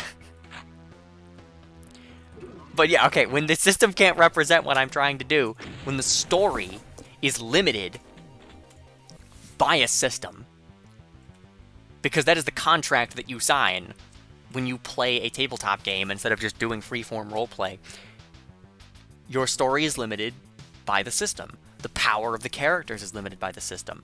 And the setting, and by the judgments of the other people around you. You agree to rules the moment that you sit down with another person. Even in freeform RP, the rules are not set ahead of time necessarily. I imagine most people doing freeform RP have some rules, like for their own safety or otherwise. But like, you put limitations on yourself based on what the expectations for the other person are, right? So even if you had no rules at all going into a roleplay scenario, you would find rules. You would come up with rules. You would find things that one of you didn't like or didn't want to represent. You would find things... And I don't necessarily mean these as, like, you would have issues with the other person. I mean, like, you just need to solve problems. Like, how are we going to determine the result of this action? What if I get into a fight? What if I try to, what if I try to do this? What about science? What if my character needs to do research? right? How is that determined? What if my character is like making breakthroughs in a field, in like a new field of study, and I need to negotiate a grant with the government? How much money do they give me? Well, you can, you know, you can say a lot of that is arbitrary, but like, better way to phrase this: what do I tell them? What do I tell them about the resources that I'll need? What do I tell them about how long the project is going to take? How do I represent that? You can deal with that all arbitrarily if you want. There's a fucking... Okay. Thank God. Fucking pain chance. That's a damage floor. You suck, game. Thank you, pain chance. Fucking gonna die already? Jesus. But yeah, you will run into problems. You'll run into problems, or you'll have a disagreement. You may have a disagreement about the narrative. You may say, well, I think this project would only take a little bit of time, right? I think my research would only take a year. And then the other person says, no, you don't understand. This is going to take 10 years. Who decides? You could come up with a system to say, well, whenever we have a dispute, we take turns. So the last time we had a dispute, I let you win. And the next time we had a dispute, then now it's your turn. That's a rule. That's a form of governance. Another rule could be, well, let's let reality decide. Let's look at as many examples as we can. Let's do our own research of real life. Let's develop our understanding of the topic at hand. If it's a purely fictional idea, then develop your understanding of the most closely associated thing. Develop your understanding of, you know, other fictions, the way that other sources of fiction have represented that idea. Get opinions on those. See how both of you feel. So, one character might say, well, the reason I was making my conclusion is because I'm basing it on this other thing. I'm basing it on this work that I love. I want to represent something from that work, but in a different context. And then the other person says, well, I've never seen that. And you watch it together. And then based on what you saw, wasn't that kind of like a rule? The rule was, I'll withhold my judgment until after we're on the same page, right? It wasn't really a hard and fast rule, but it was a method of tempering judgment. It was a method. It was a means of reaching a conclusion that was otherwise impossible, right? It's also a limitation, because if that's the way you're solving the problem, well, let's watch this thing together. What if you don't have the time? Right? You have the time to RP, but you can't sit down and watch an entire show or movie or read a book or something. If you don't have the time, maybe you need to find another solution. And that would require a rule. That would require effort. That would require judgment. And all of these things lead you back to a certain degree of effort.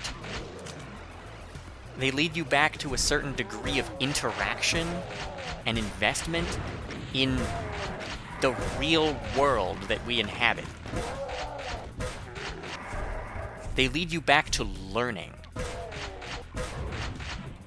All of these things require learning.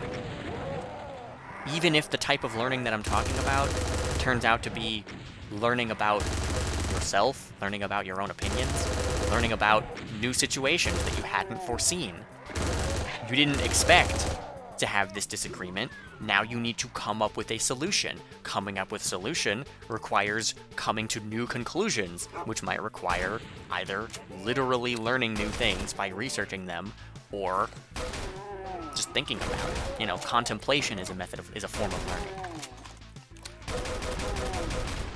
And so in every way, in every sense,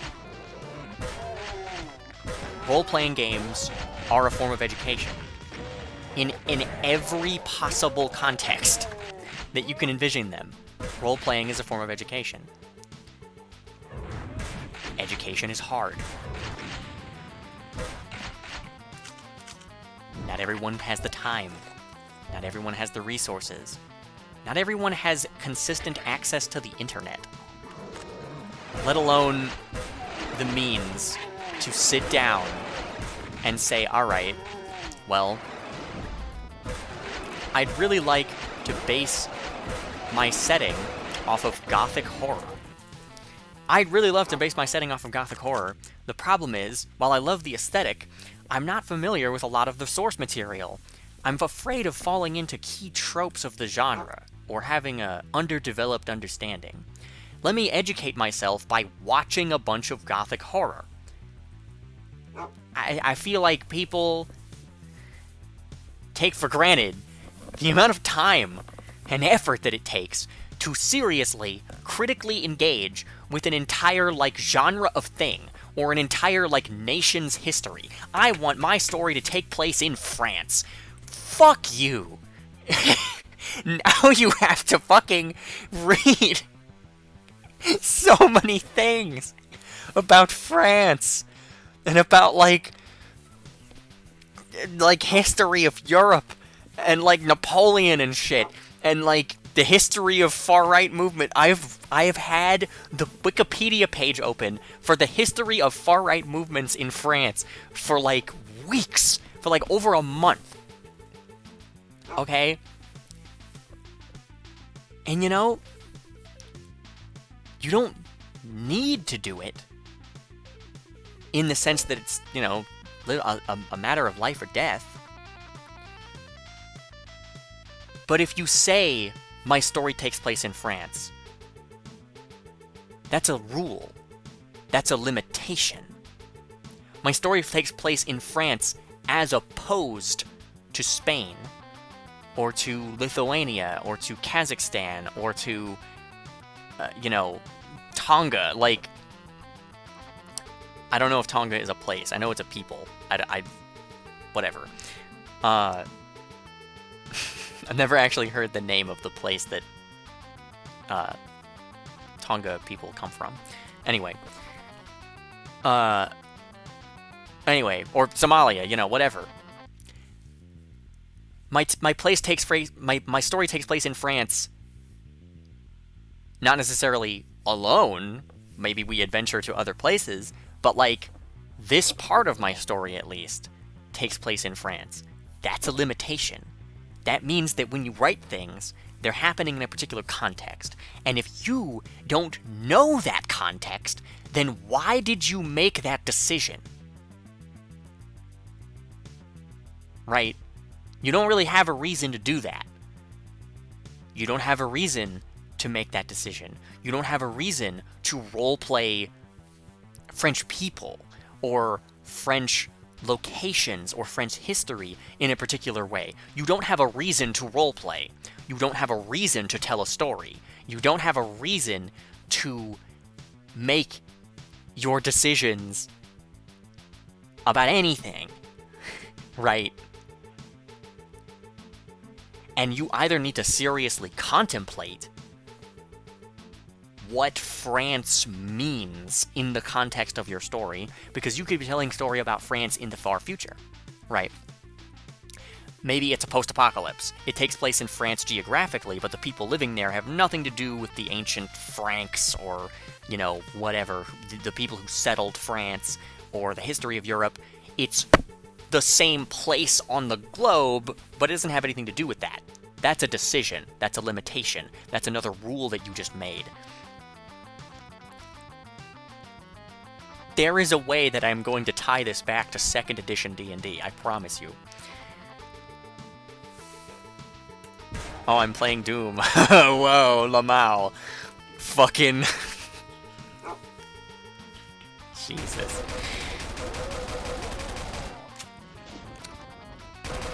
Lamau. Lamau. What am I doing? Pico takes so fucking long to switch weapons, dude. Jesus.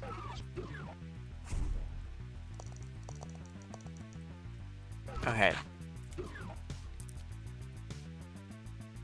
But then you could also say, okay, well, it takes place in, like, modern-day France. You can't just say that. You can! You can just say that. At risk of succumbing to oblivion. At risk of death. And when I say death, I mean that you are telling a story without motive. I mean that you are not living.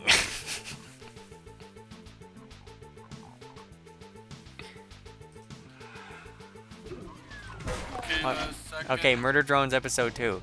Second episode, there's like heavy Portal references, and Uzi, the main character, becomes racist.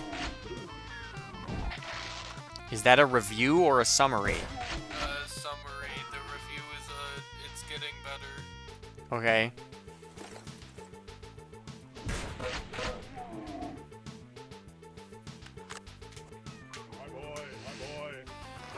Oh, he just fucking shows up. Okay.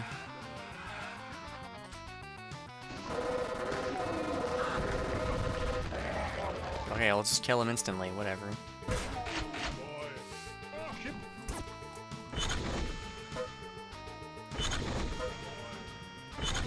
Now, when I say you're not living, what I mean is, you know, you've chosen to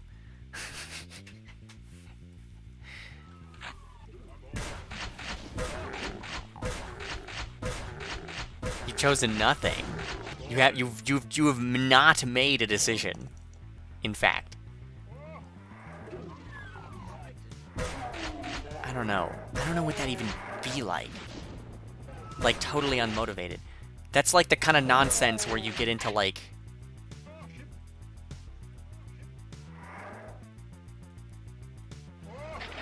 I guess you'd be playing on misconception. I'm gonna purge this thought because I can't even envision what that reality is like, where you like completely, you make like a completely unmotivated narrative decision. Because I don't think you would do that.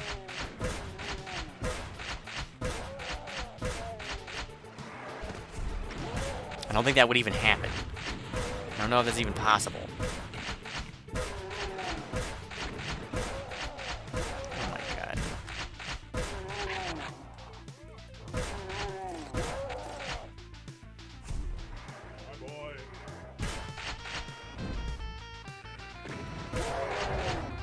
Rubbed all the floors.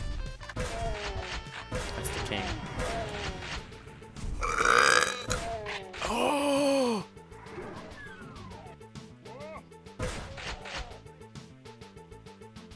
I think this is like a cut asset from Doom. Fucking. Who? Who even? Who the fuck just shot me? The first 2 minutes of episode 3, Uzi is not racist anymore. Thanks, Breaks.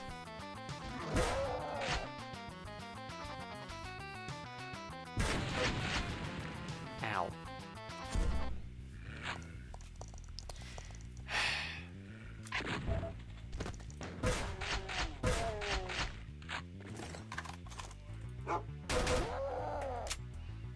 Anyway.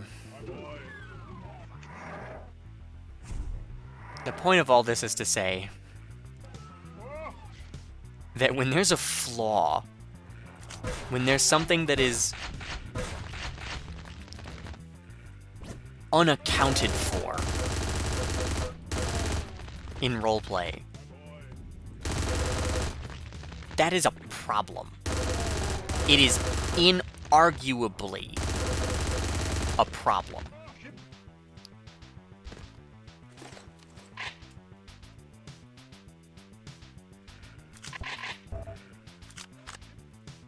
It is at best a missed opportunity to learn. To learn something new about the world or to learn something new about yourself. By being forced to make a decision. By being forced to have an opinion.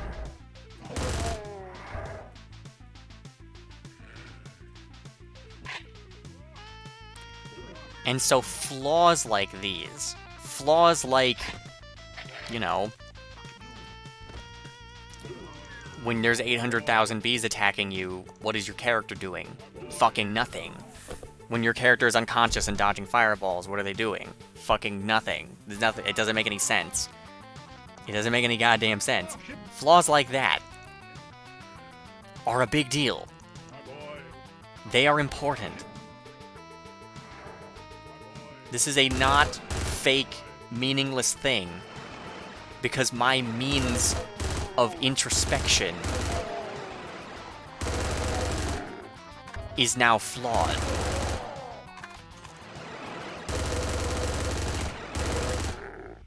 In the same way.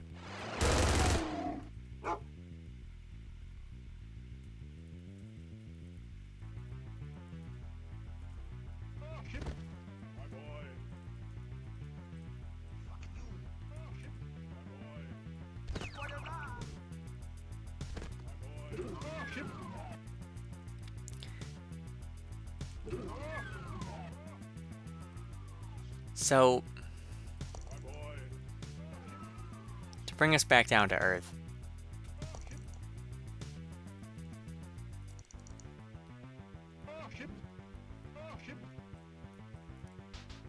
these flaws are present in different ways across different dimensions, across different systems.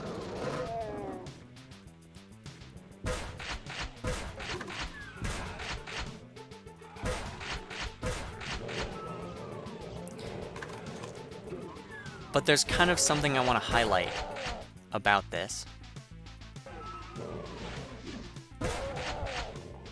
Because it's part of a larger kind of progression.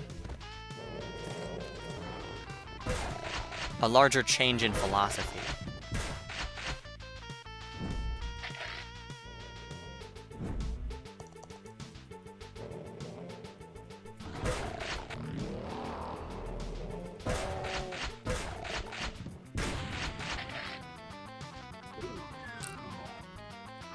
The change in question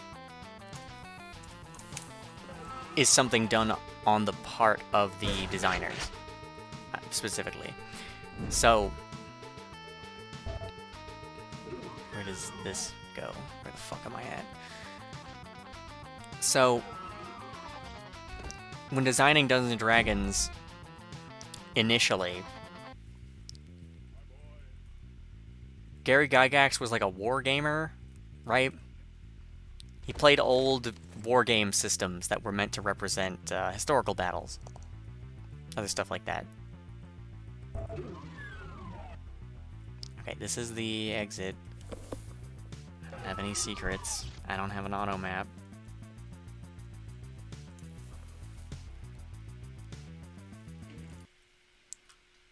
Let's get these secrets. Shall we? The inside of the large warehouse in the center of the map is divided into 3 sections. The western and central sections are accessible through unlocked doors.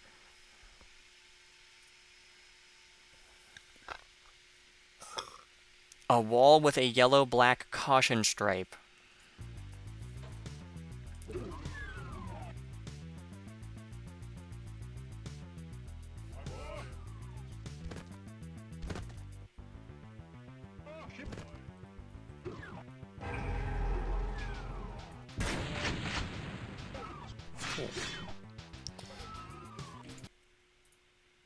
Inside secret number 1, use it. Okay.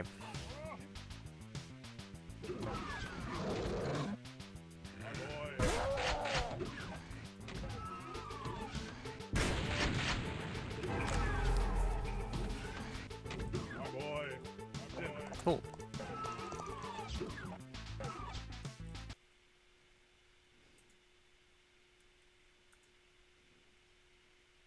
The only way to Okay, whoa.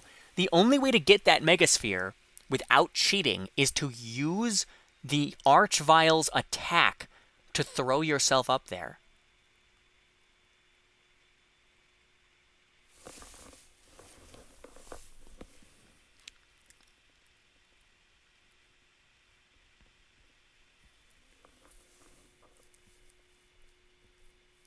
There's also a super elaborate way to get some other item. I don't care about this. I don't have the red key? What? Well, I don't have the red key. How? How do I not have the red key, but I'm like beating the map? What? I don't understand what's happening. This map is fucked up.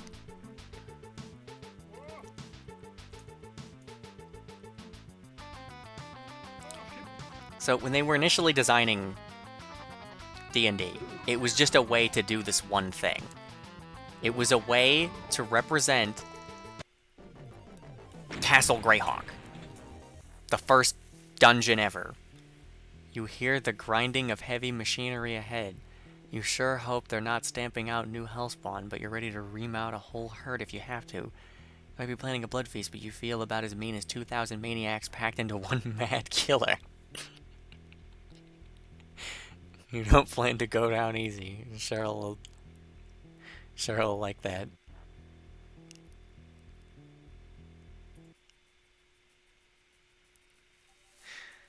Ugh, okay. Let's play good old Nico. And then immediately turn the game down.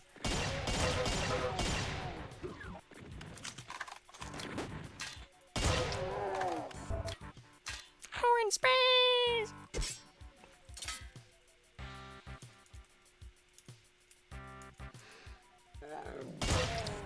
So, with that purpose in mind, came limitations. The purpose is, I want to represent these characters. And those were, you know, the ones that he made resources for. Like the elf, and the dwarf, and the spellcaster, you know, whatever.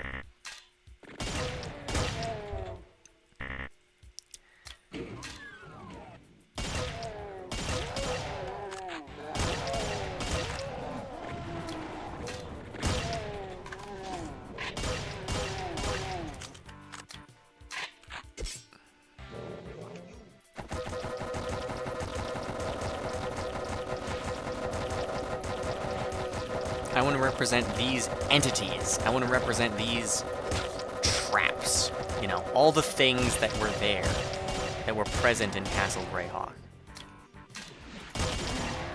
And then he opened that game up to the world. And he said, okay, here's my game. Dungeons and Dragons. First edition. And then we're going to update the rules, you know. Then we get AD&D.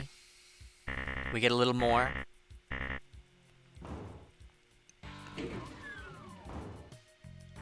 Then we get, well,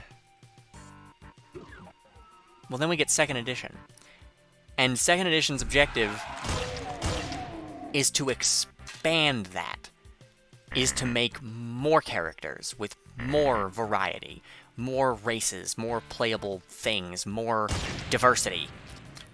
And then as second edition progresses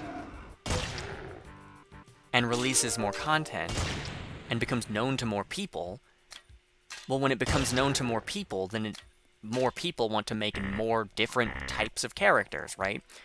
And you have the resources now, you have the money now, and you can say, okay,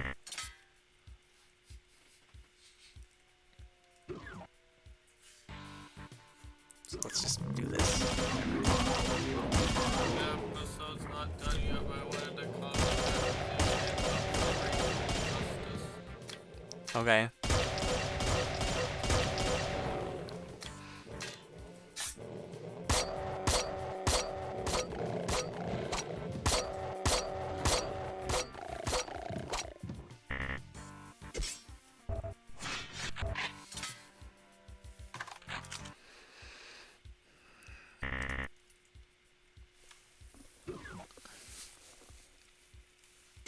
But yeah, they continued innovating. They continued to make more and more and more.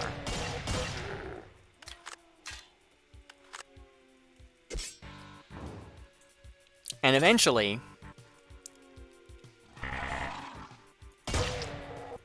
that became kind of cumbersome.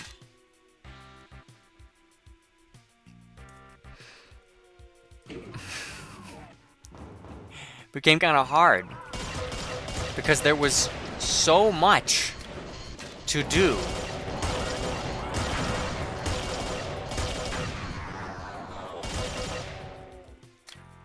So much to know. So much to see. That playing the game was like a fucking science.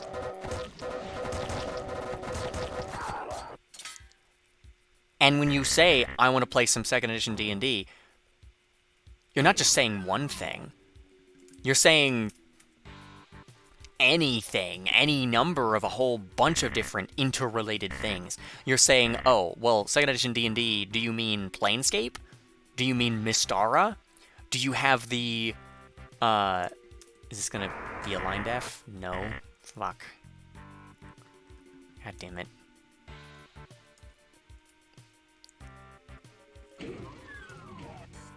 Okay, well that clearly goes somewhere. I just don't know how to make it go. That sucks.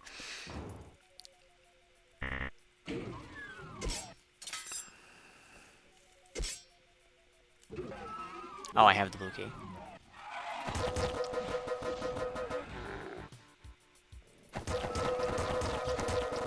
Are you talking about Spelljammer? I have all the Spelljammer books. Do you want to play that?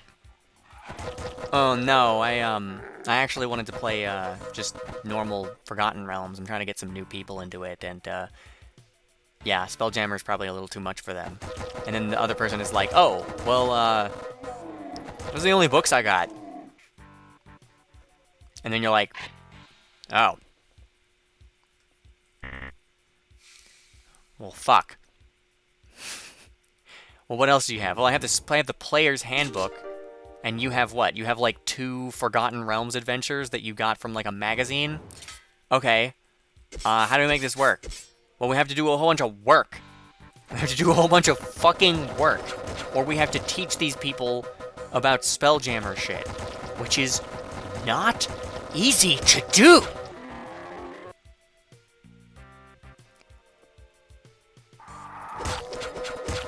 Fuck you, motherfucker.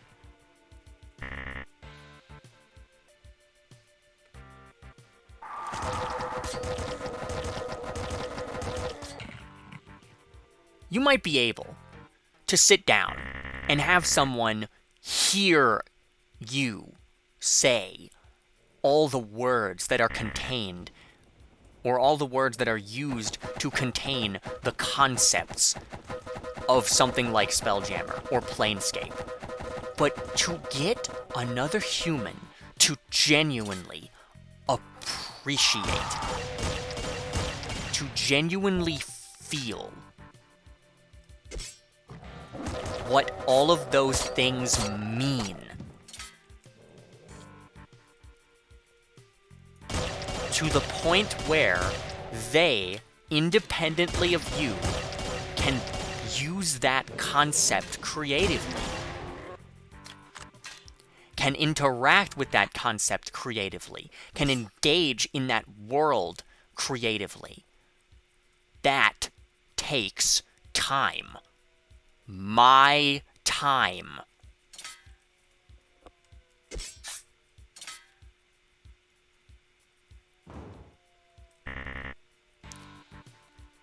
And so there became an issue with 2nd edition D&D, where getting anybody to play the goddamn game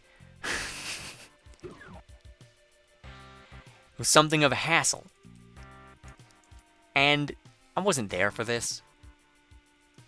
So I don't know how much of a hassle it was, but I've seen the hassle. I've experienced the hassle.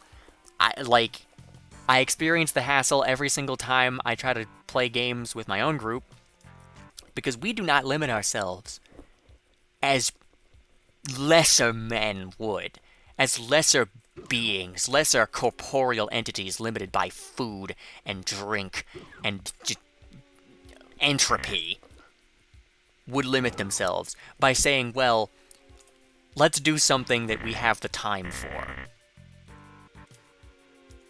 I've decided that I am always going to have the time for everything. I'm going to be the guy who makes the time and does the thing.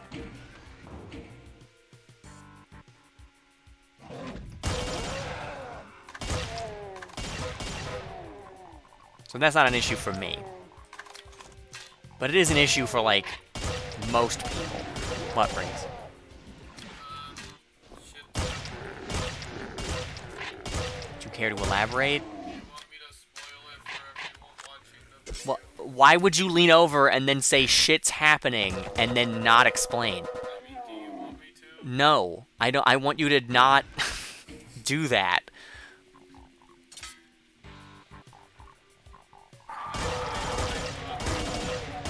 Okay, sure.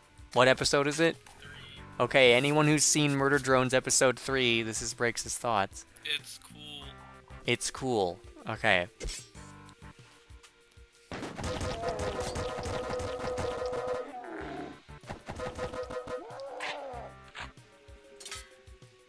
The fuck was I talking about?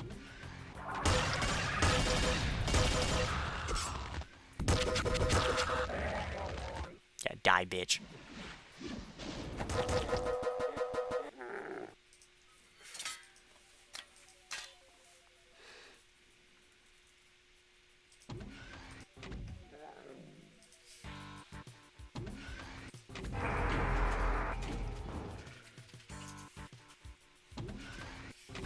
I'm just taking it. I don't care.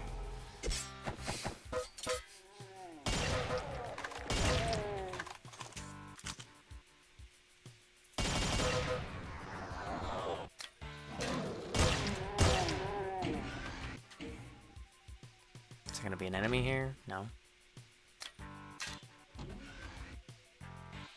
That's cool.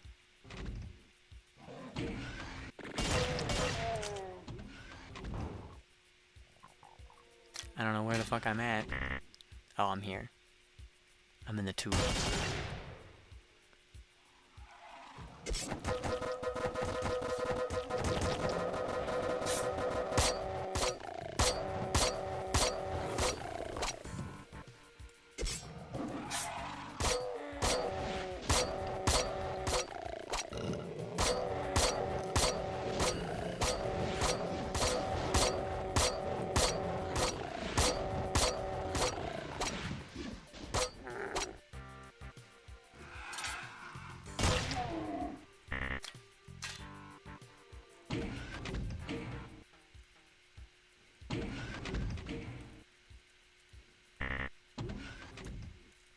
Okay, those are like some shortcuts. I don't want to use those.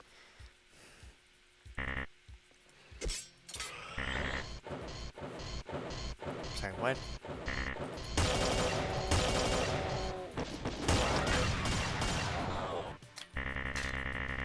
Alright.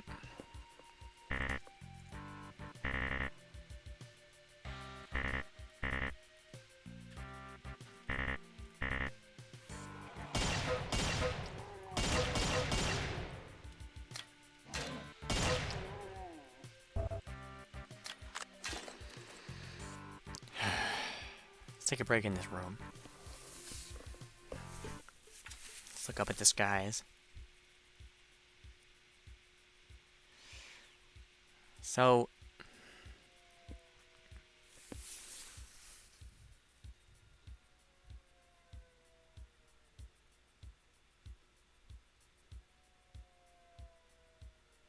that is a problem. That was a real problem the second edition had. Spread themselves out over all these different settings.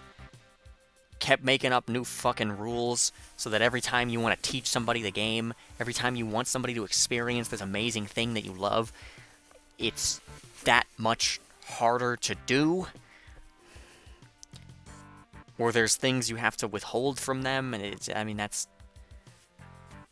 like, if you want to, like, be up to date, like, the amount of money you have to spend, like, keeps going up. That's a problem. That's an issue. And then, like, the game balance also kind of gets thrown out the window, because the more you know about the game, the more easily you can just, like, fuck everything up. And you can say, oh, well, you know, in the player's handbook it says this, but in the most recent Dragon magazine there's a class that does this and that and fucking whatever and contradicts that, and I can just have unlimited carry weight, or, you know, some fucking random thing, right? Doesn't matter what it is. You get it. You've seen balance issues before. I'm just looking at murder drones. I can't hear it, but I'm just, like, looking at it.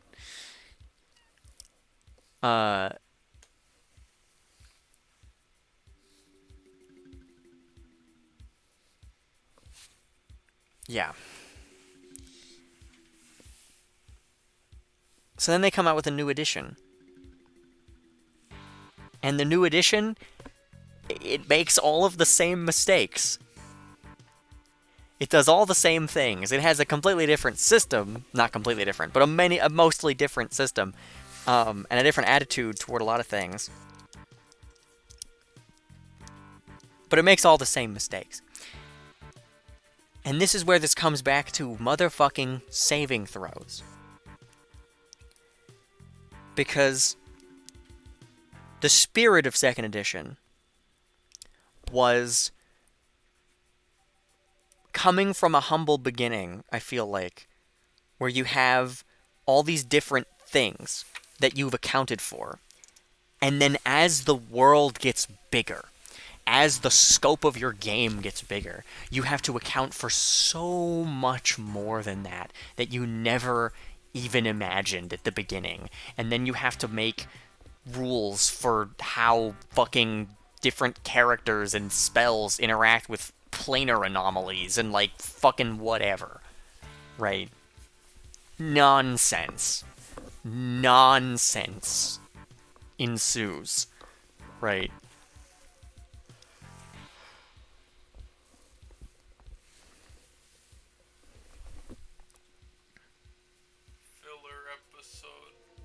Break said it's a filler episode. Episode 4 is a filler episode. Or has filler segments at least.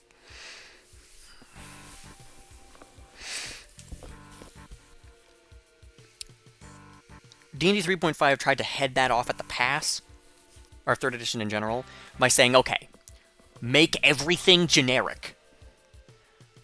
So, for example, in 2nd edition D&D, what is the value of a character's save versus spell statistic? What is the value of that in the modern day? What things in the real world would a save versus spell be called for against? What does that mean? Or a save versus breath weapon, or a save versus wand? What about in a science fiction environment? What does that mean?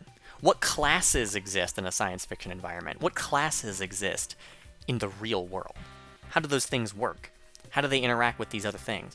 So, the D20 system, which is what 3rd edition is based on and what every derivative is based on, said, whoa, make it generic, and then build D&D off of that. And we can avoid a lot of that. We can avoid this kind of proprietary nature that we've built in from the ground, like from the foundation of D&D, and make it something that can represent so much more than that. And that was done or at least the result of it. I don't know why it was done. I don't know why any of this was done, ultimately. I can't prove any of that. But it created an effect that I can perceive, where that makes the game bigger. Making those things, making hit dice, making saving throws, making these mechanics, making them generic, making generic classes that anyone can use, detaching them from that. It came at something of a cost, because 3.5 is missing a lot of the specific identity that Dungeons & Dragons had. It lost a lot of its lore. If you read the player's handbook, they make mention of gods, but they don't make mention of the setting that the gods come from. They call them the D&D pantheon. Calling the gods of Oearth, which is the setting that they came from, calling the gods of Oearth the D&D pantheon is like calling... I can't even think of a legitimate example of this. It's like saying, like...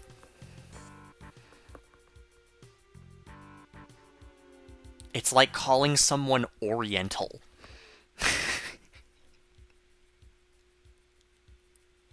It's like calling someone who's Vietnamese. It's like calling them Asian. Right? You're not wrong. Yeah.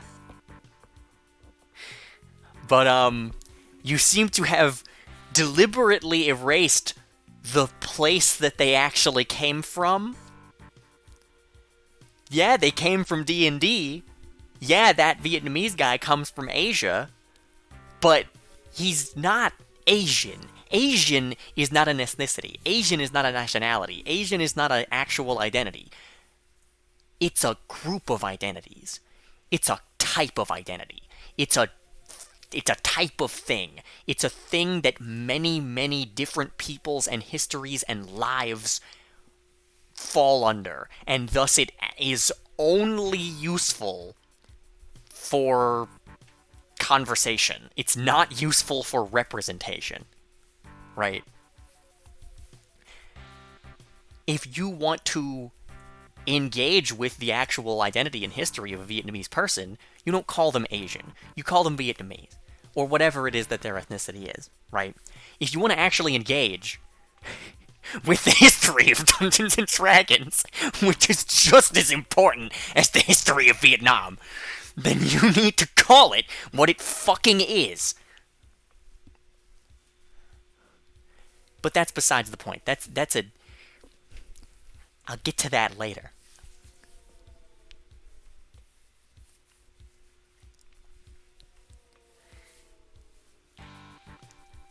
It came at something of a cost, but it meant that the game was no longer tidally locked, like the moon. It was no longer locked in to its setting, no longer locked in to the limitations of its specific class. Making homebrew content became easier and required less foreknowledge. If you knew the core mechanics, you could figure everything else out. If you knew the core mechanics, you could make anything. If you understand how hit dice work, if you understand base attack bonus and save progressions, skill progression, if you understand those things, you can make anything. That is a wonderful tool. That is a wonderful element. That is a wonderful idea. It's not, I don't think it's always executed the best in the way the game uses it. But and in the accessibility of things like multiclassing. Multiclassing is not very accessible because it's just like a huge fucking headache, and there are some problems built into those generic rules that are difficult to iron out, like armor class. I don't like armor class. Whatever. I'm not going to get into that. But that spirit was there. Second edition became bloated because it wanted to do more. It wanted to be more. It was trying to bust out and fucking shed its skin like a fucking alien monster, like suddenly like a man realizing that he would rather be a snake and then just shedding his human form and turning into a big snake man and ripping his flesh off right in front of you. Or like being trans. It wanted to be something else. It wanted to be some other thing.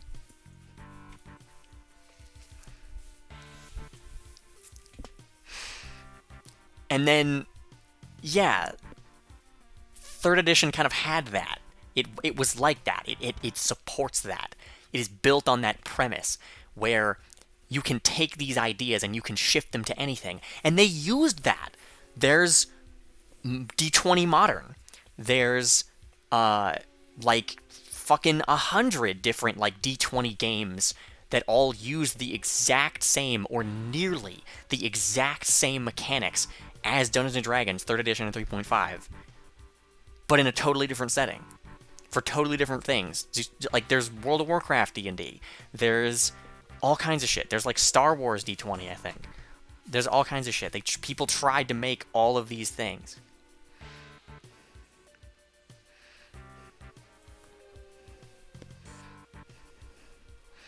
What are you getting? What am I looking at?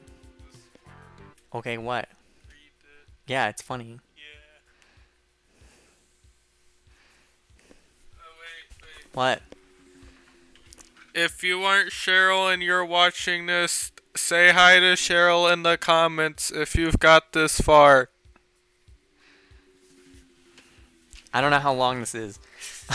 I have not checked how long this is.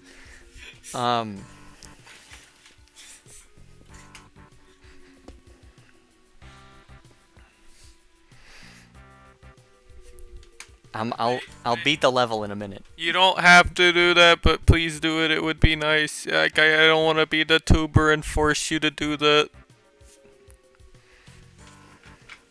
Thank you, Breaks. Breaks is a good spirit. She's a good soul.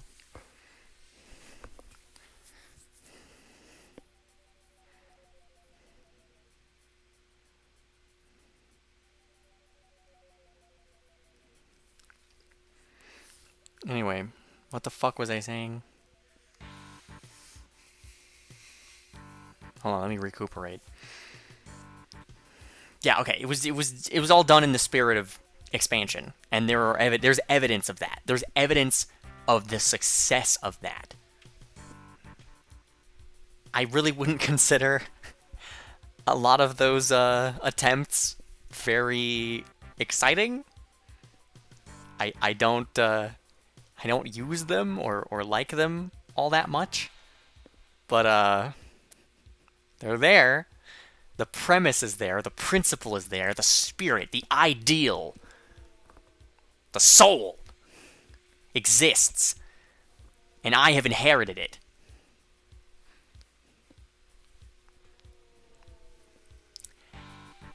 And then they came out with 4th edition,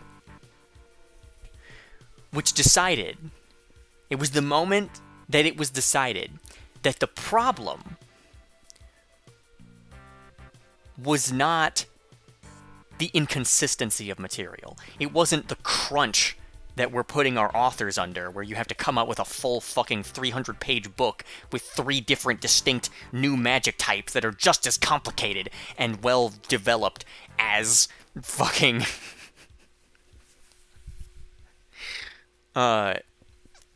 like the normal arcane and divine magic in the player's handbook that's supported in every single other source book that's ever been released.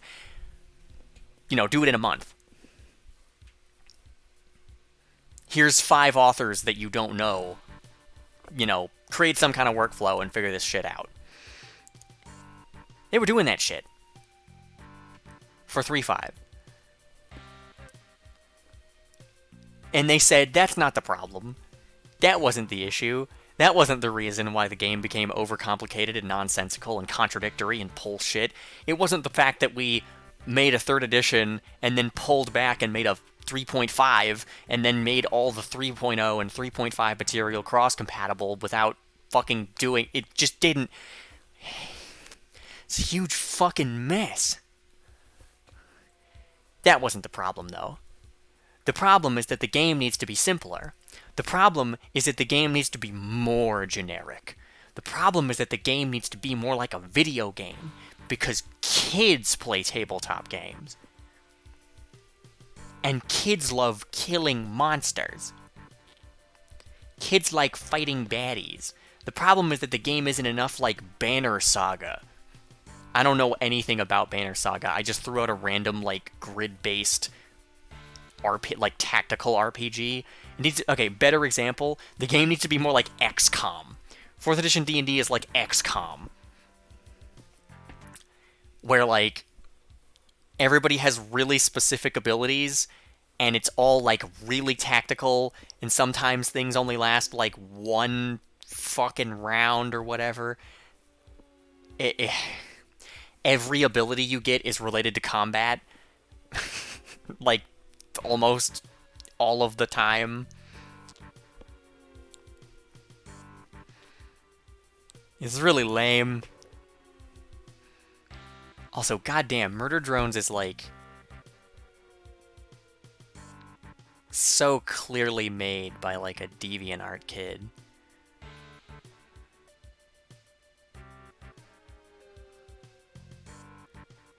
It's got like the edgy characters with like simple designs, but then they have like their evil mode, and they go like evil mode, and they go crazy, and they like kill each other, and they like attack each other, and they're like, and they have like blood and like fucking evil. Yeah, I'm talking about Murder Drones. Is it cool? I mean, it's like funny. It is cool. Breaks likes Murder Drones. Anyway. It's like if Elfenlied was edgy. What? No. Break said it's like if Elfenlied was edgy. That is not... No. What are you talking about? I've never even seen this. There's no way that that's what it is. I've just been looking at silent images and, like, not even most of the time. Like, what are you talking about? It's not what Murder Drones is like. Hey man, they like get gored like every episode. Whatever. Okay, well, the part... If they get gored every episode, then yeah, sure. That's similar to Elfenlied. It's like to the point where it like doesn't fucking matter. It's just good combat. Cheryl, you should watch Murder Drones. There's I gore. think Cheryl already did. There's gore in it.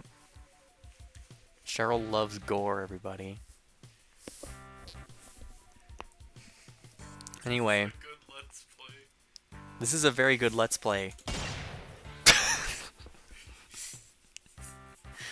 Hold on, let me reload. An enemy might come by soon. I gotta have a full clip.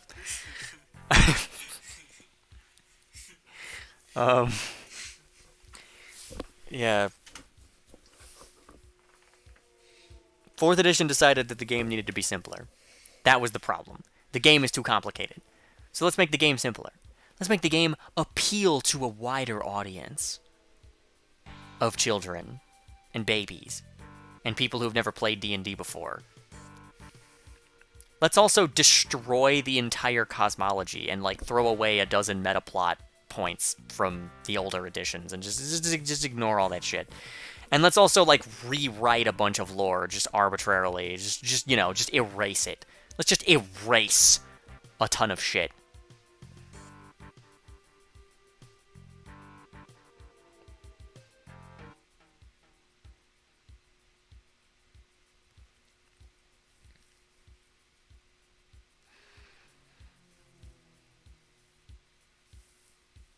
I think 5th edition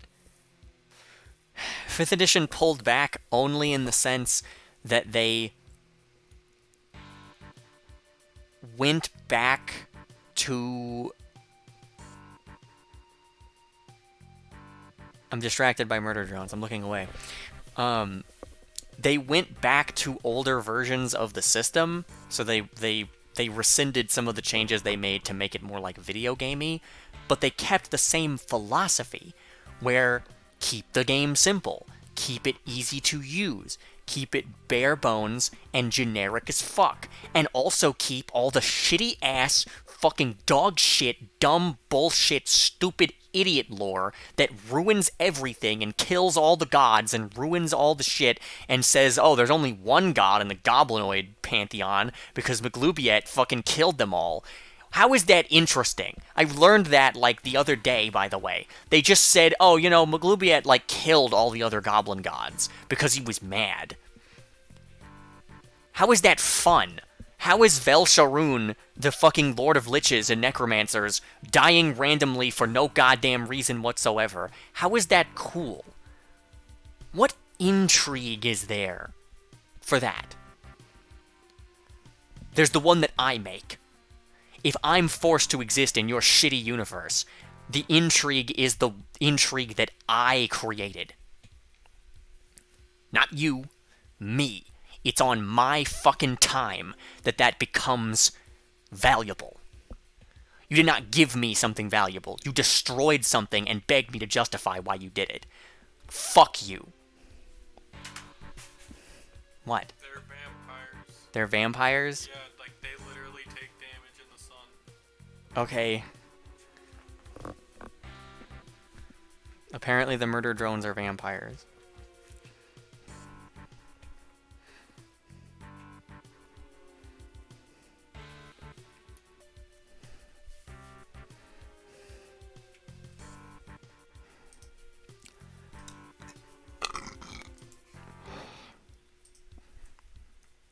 Anyway.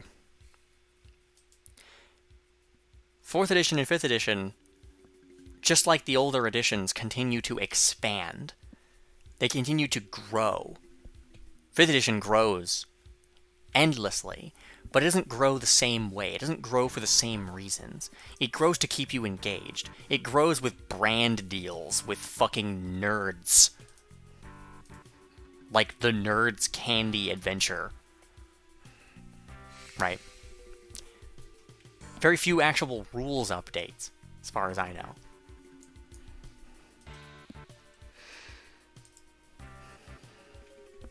Although I'm not engaging with it actively. And so the purpose is not to expand what is possible.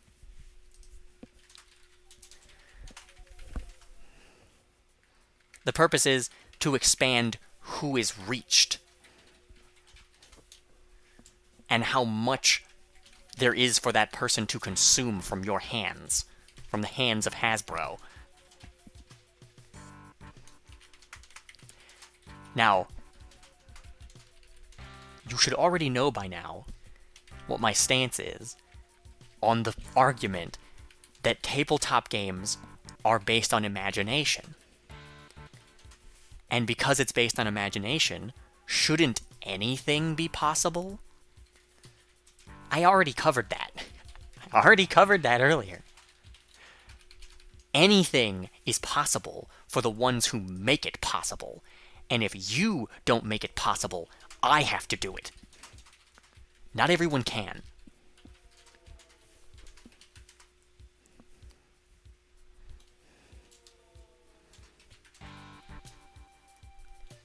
Not everyone has the means to sit down and think about this every day, forever. Not everyone has the means to publish this entire game line and then republish a new game line once every fucking 10 years or so. The reason that they made new editions in the first place, if you're not aware of the history, tabletop gaming did not exist. Tabletop RPGs did not exist before Dungeons & Dragons. So when Dungeons & Dragons went from 1st to 2nd edition, that was the first time that ever happened to a tabletop RPG. That was the first time that decision was ever made, as far as I am aware. And it was made in such a way that it expanded what was possible for the game. It expanded what was possible for the players. And then it continued expanding. 3rd edition and 3.5 expanded what was possible for the game again.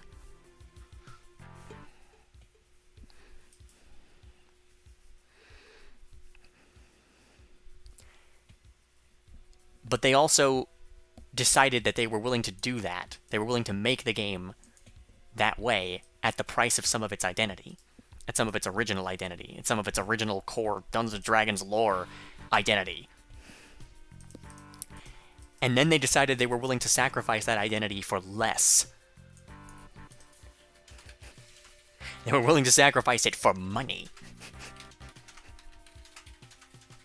And that's way worse.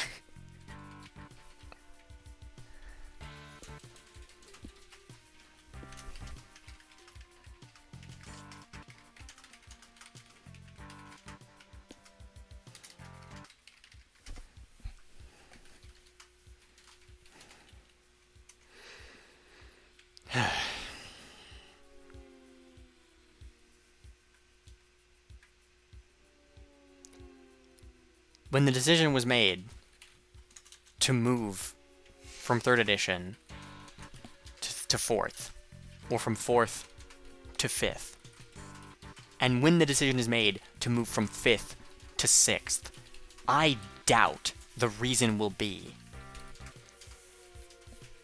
to give you more choices, to give you more power, to represent you better. I doubt that will be the reason.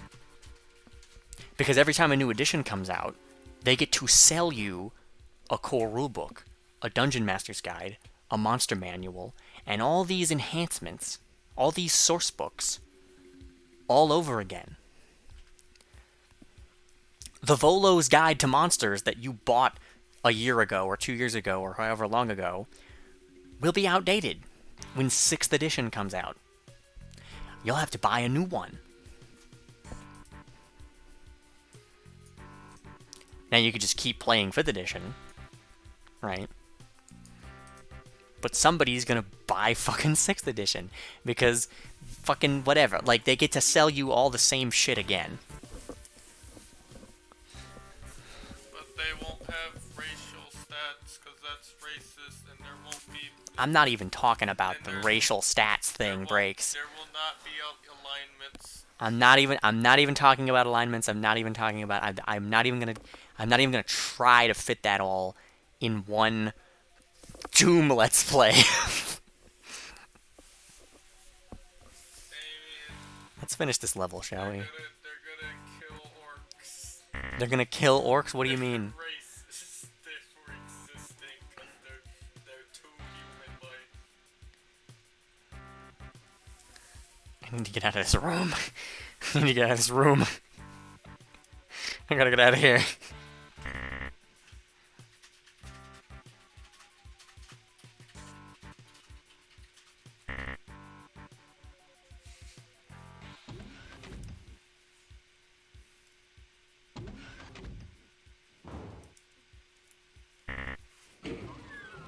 How do I end the level? How do I leave? Where do I go? I have the red key.